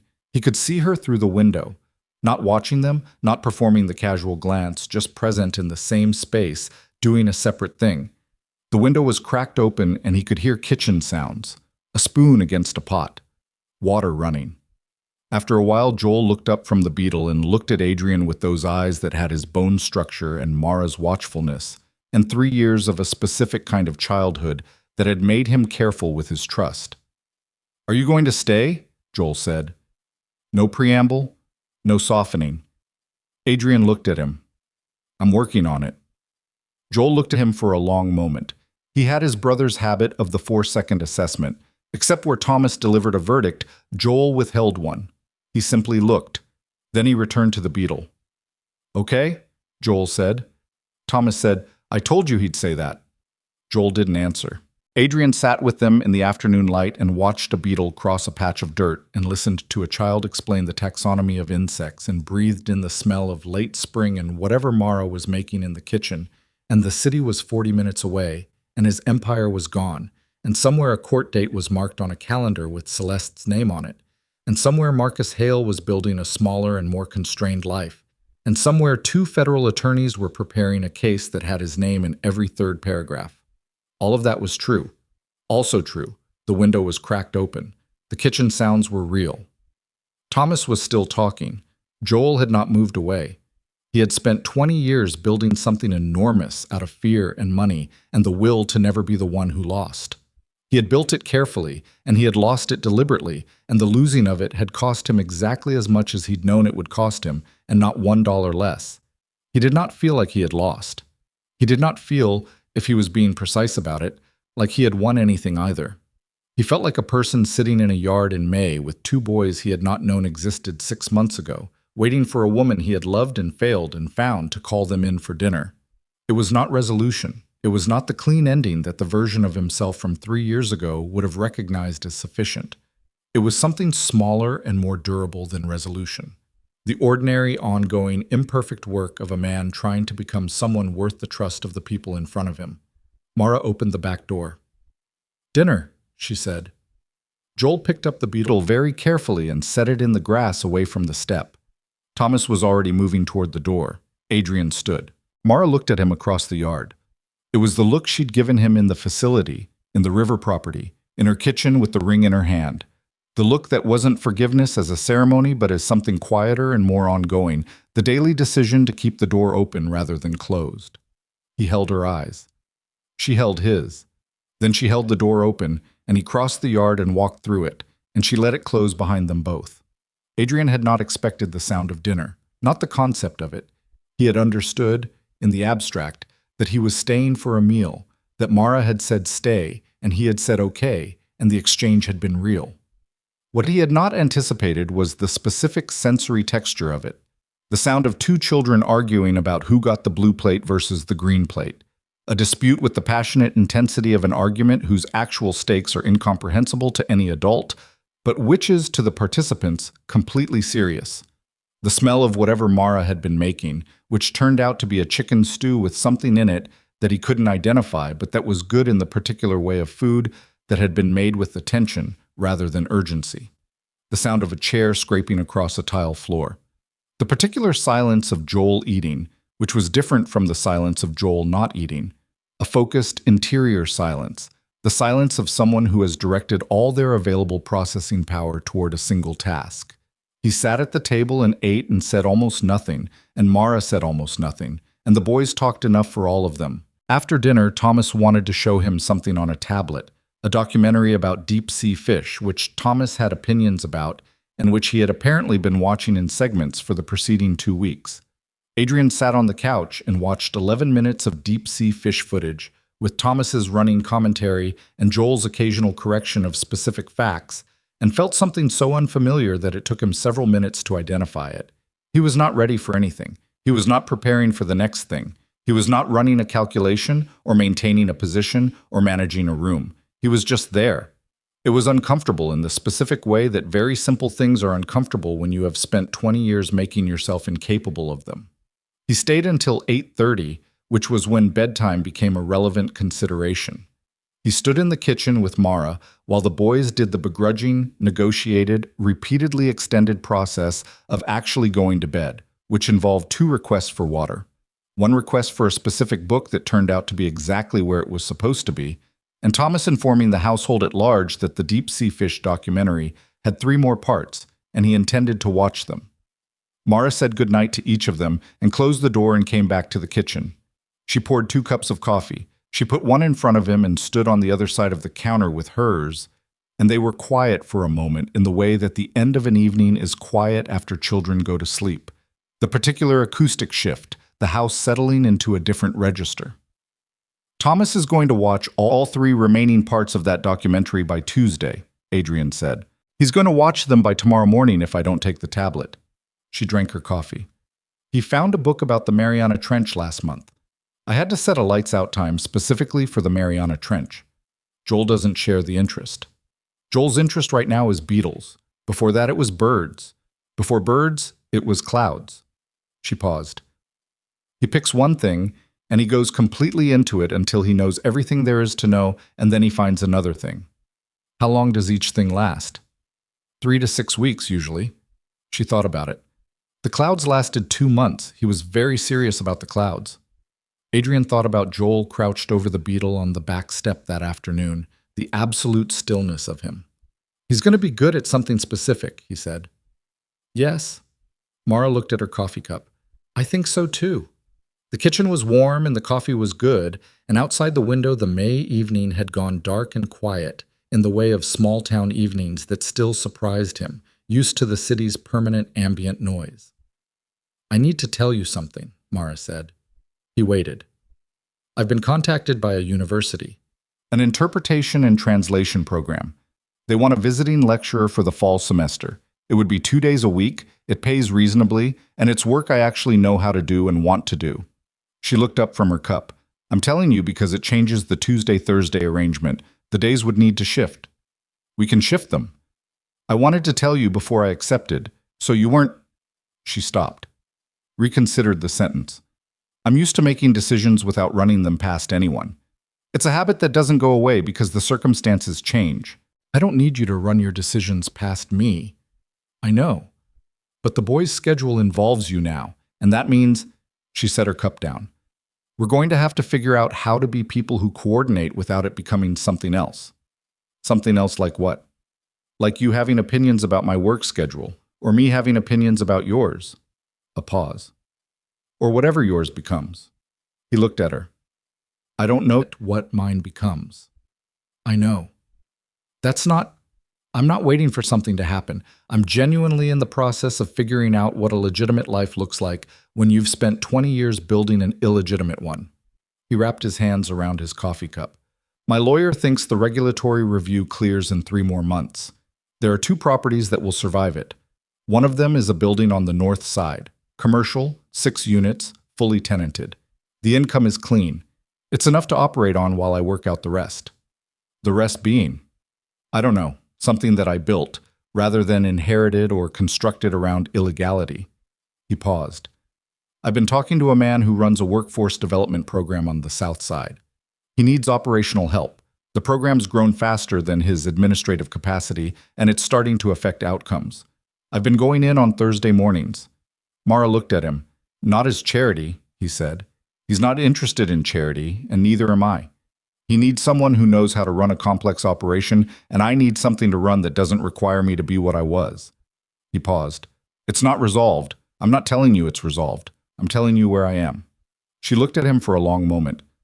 Thursday mornings, she said, 8 to noon usually. That's why you started picking up the boys at 3 instead of 2:30. Yes. She was quiet. He could see her integrating this, not judging it, just placing it accurately in the picture she was building of who he was in the present tense, separate from who he had been and who she'd feared he might remain. The visiting lecturer position, he said. Take it. She nodded once. I was going to. I know. That almost smiling. Brief, controlled, but real. She picked up her coffee cup. They stood in the kitchen and finished their coffee and talked.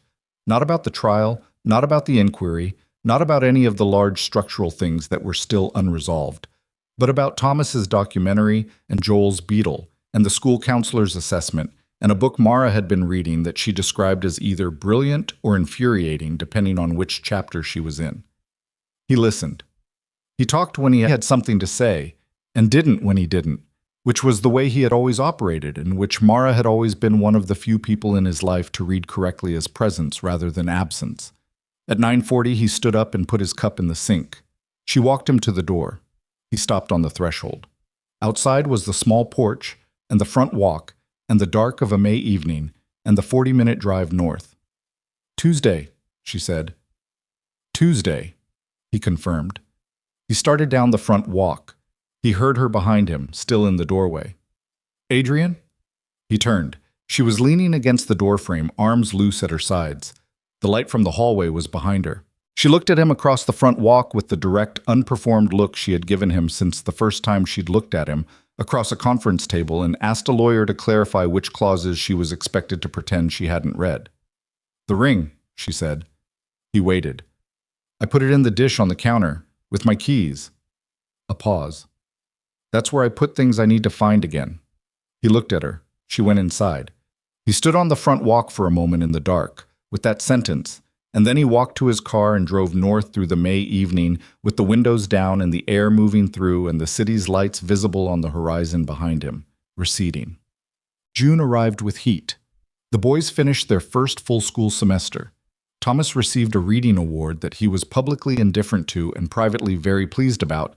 Adrian could tell because he mentioned it exactly once, at a volume and tone carefully calibrated to sound like reporting rather than bragging, and then never mentioned it again, which was the behavior of someone who had decided the achievement was real and did not require external confirmation to remain so.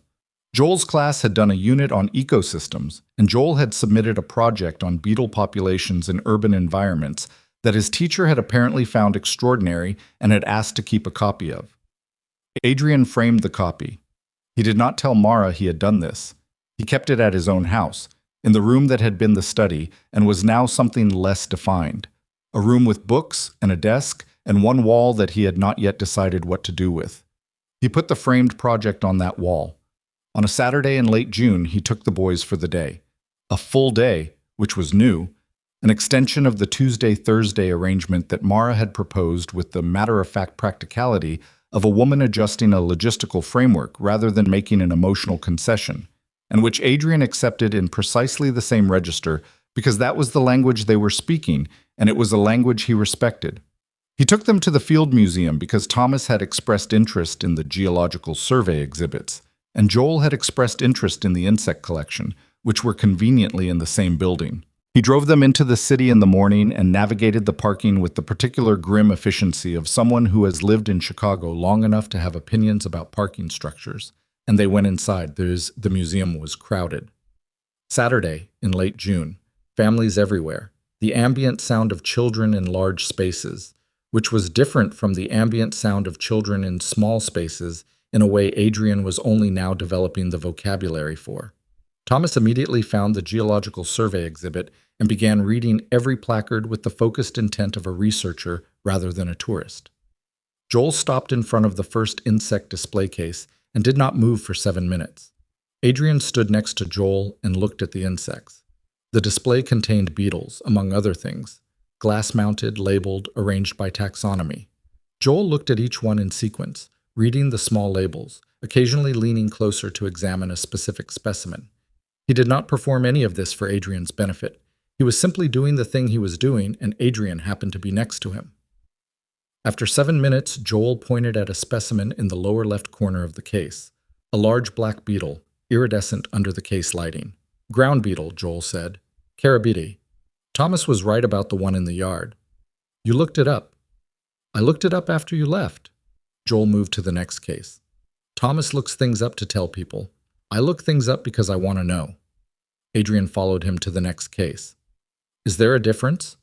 Joel considered this with the seriousness he brought to everything. Thomas wants you to know that he knows. I just want to know. He paused. It's not bad. They're just different. Adrian looked at the next case. Moths, arranged by wingspan. Which one is better? Joel shrugged. Thomas makes more friends. Adrian looked at him. This 6-year-old person with his dark hair and his careful eyes and his absolute lack of interest in performing himself for anyone's benefit. Joel, he said. Joel looked at him. The Thursday before last, when we sat in the car for 10 minutes. Joel was quiet. You don't have to explain that to me. I'm not asking you to explain it. I'm telling you that I understand it. He held the boy's eyes.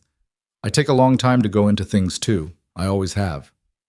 Joel looked at him for one of his 4-second assessments. Then he turned back to the moth display. I know, Joel said.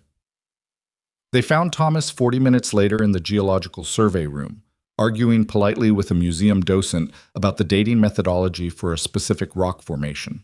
The docent was a retired geology professor who had been volunteering at the museum for 12 years and who appeared delighted to have found a 6-year-old with strong opinions about Precambrian dating. They were getting along extremely well. Adrian stood back and watched. He had a sudden, clear, complete thought that he could have missed this, not in the abstract sense of a road not taken, but in the specific physical sense. He could have been on the wrong side of a door that night in November, and none of this particular afternoon would have existed. The docent and the rock formation, and Joel's 7 minutes in front of the beetle case, Thomas's reading award on a shelf somewhere in Mara's apartment, the dish on the counter where she kept things she needed to find again. The thought was not sentimental. It was just precise. He had almost missed this. He hadn't. The rest of the day extended itself in the generous way of summer days with children. Lunch at a place Thomas chose because it had a specific kind of sandwich he'd decided he needed to evaluate. Then a walk along the lakefront that became longer than intended because Joel found something interesting every 90 seconds and insisted on stopping to document it on the small camera Mara had given him last winter. Then a drive home in the late afternoon with both boys asleep in the back seat before they reached the highway. He drove in the quiet of their sleeping with the lake visible to his right and the city's skyline in his mirrors getting smaller, and thought about what Mara had said in the kitchen. About coordination without it becoming something else. About the habits of 3 years of solitary decision-making. He thought about what it would cost to learn to take up the right amount of space. Not less than he occupied. He had never been good at false smallness, and Mara had never wanted it. But calibrated. Adjusted for the presence of other people whose autonomy was real and whose needs were not problems to be solved but lives to be respected. He thought about his own apartment 40 minutes north, where the framed ecosystem project was on the wall of the room he hadn't decided what to do with. He thought he might be starting to know what to do with it. In August, 4 days before the boys started second grade, Mara drove to his house for the first time. She did not announce it as significant. She texted him at 10 in the morning. "I'm in your area. Is this an okay time?" He texted back, "Yes." And she arrived 20 minutes later in her car, and he opened the door and she came in and stood in his front room and looked around with the direct, assessing look she brought to every new space. He watched her take it in. The front room had books and a couch and 2 chairs that he'd bought because the previous furniture had been chosen by someone else during a period of his life he was actively dismantling. The kitchen was visible from the front room. Clean, functional, the coffee maker going because it was always going at 10 in the morning. On the far wall, through the doorway to the study, the framed ecosystem project was visible. Mara walked to the doorway and looked at it. She stood there for a moment. She did not say anything for a while. Then, "He'll want to know it's here. Whenever you think the timing is right." She turned, looked at him across the study doorway. She was in her regular clothes, not dressed for anything, just herself on a Tuesday morning in August. And she looked the way she always looked, which was like a person who had arrived at themselves through considerable difficulty and had decided the self she'd arrived at was the one she was keeping. "I took the visiting lecturer position," she said. "I remember. It starts in 3 weeks." She moved back into the front room. "The fall is going to be complicated. New school routine, new work schedule for me, the trial prep. Your deposition work. I know. I'm not saying that to—" She stopped, reconsidered. "I'm saying it because I've been thinking about what this is, between us. And I think what it is 2 people who are doing complicated things and who have decided to do them in proximity to each other, and I think that's the right framing for now. Okay? Not because I'm protecting myself." She met his eyes. "Because I think it's actually true. I think we are that right now. And I think in proximity we'll figure out what else we are or aren't." "Yes," he said. She looked at him. That was very easy to agree to. "Because it's right." She held his eyes for a moment. Then she walked to the kitchen without being invited, poured herself a cup of his coffee, and stood at the kitchen counter and looked out the window at his backyard. Small, grass, a tree at the far end, ordinary. "There's no beetle out there right now," she said, "but Joel's going to look. I'll tell him to check the step." She drank her coffee. He stood in the kitchen doorway and let the morning be what it was, imperfect and unresolved and ongoing, with the coffee and the August light and the woman who had not put the ring on yet and would not be rushed into anything and was standing in his kitchen, drinking his coffee, staying. He did not ruin it by remarking on it. He poured himself a cup and stood near the window, and they looked at the ordinary backyard together, and the day continued, and the season continued, and none of it was finished. That was the point. None of it was finished, which meant all of it was still possible, and that was the most honest thing Adrian Voss had understood in 20 years of building a life around the pretense of certainty, that the unfinished thing is not the failed thing, and the open door is not the empty room, and the woman who keeps the ring in the dish with her keys has not said no. She has said, "Not yet." And not yet, when you have come from where they had come from, when you have lost what they had lost and found what they had found in the cold and the dark of a November that should have ended them. Not yet is everything. It is enough. It is, if you have learned anything at all, more than enough.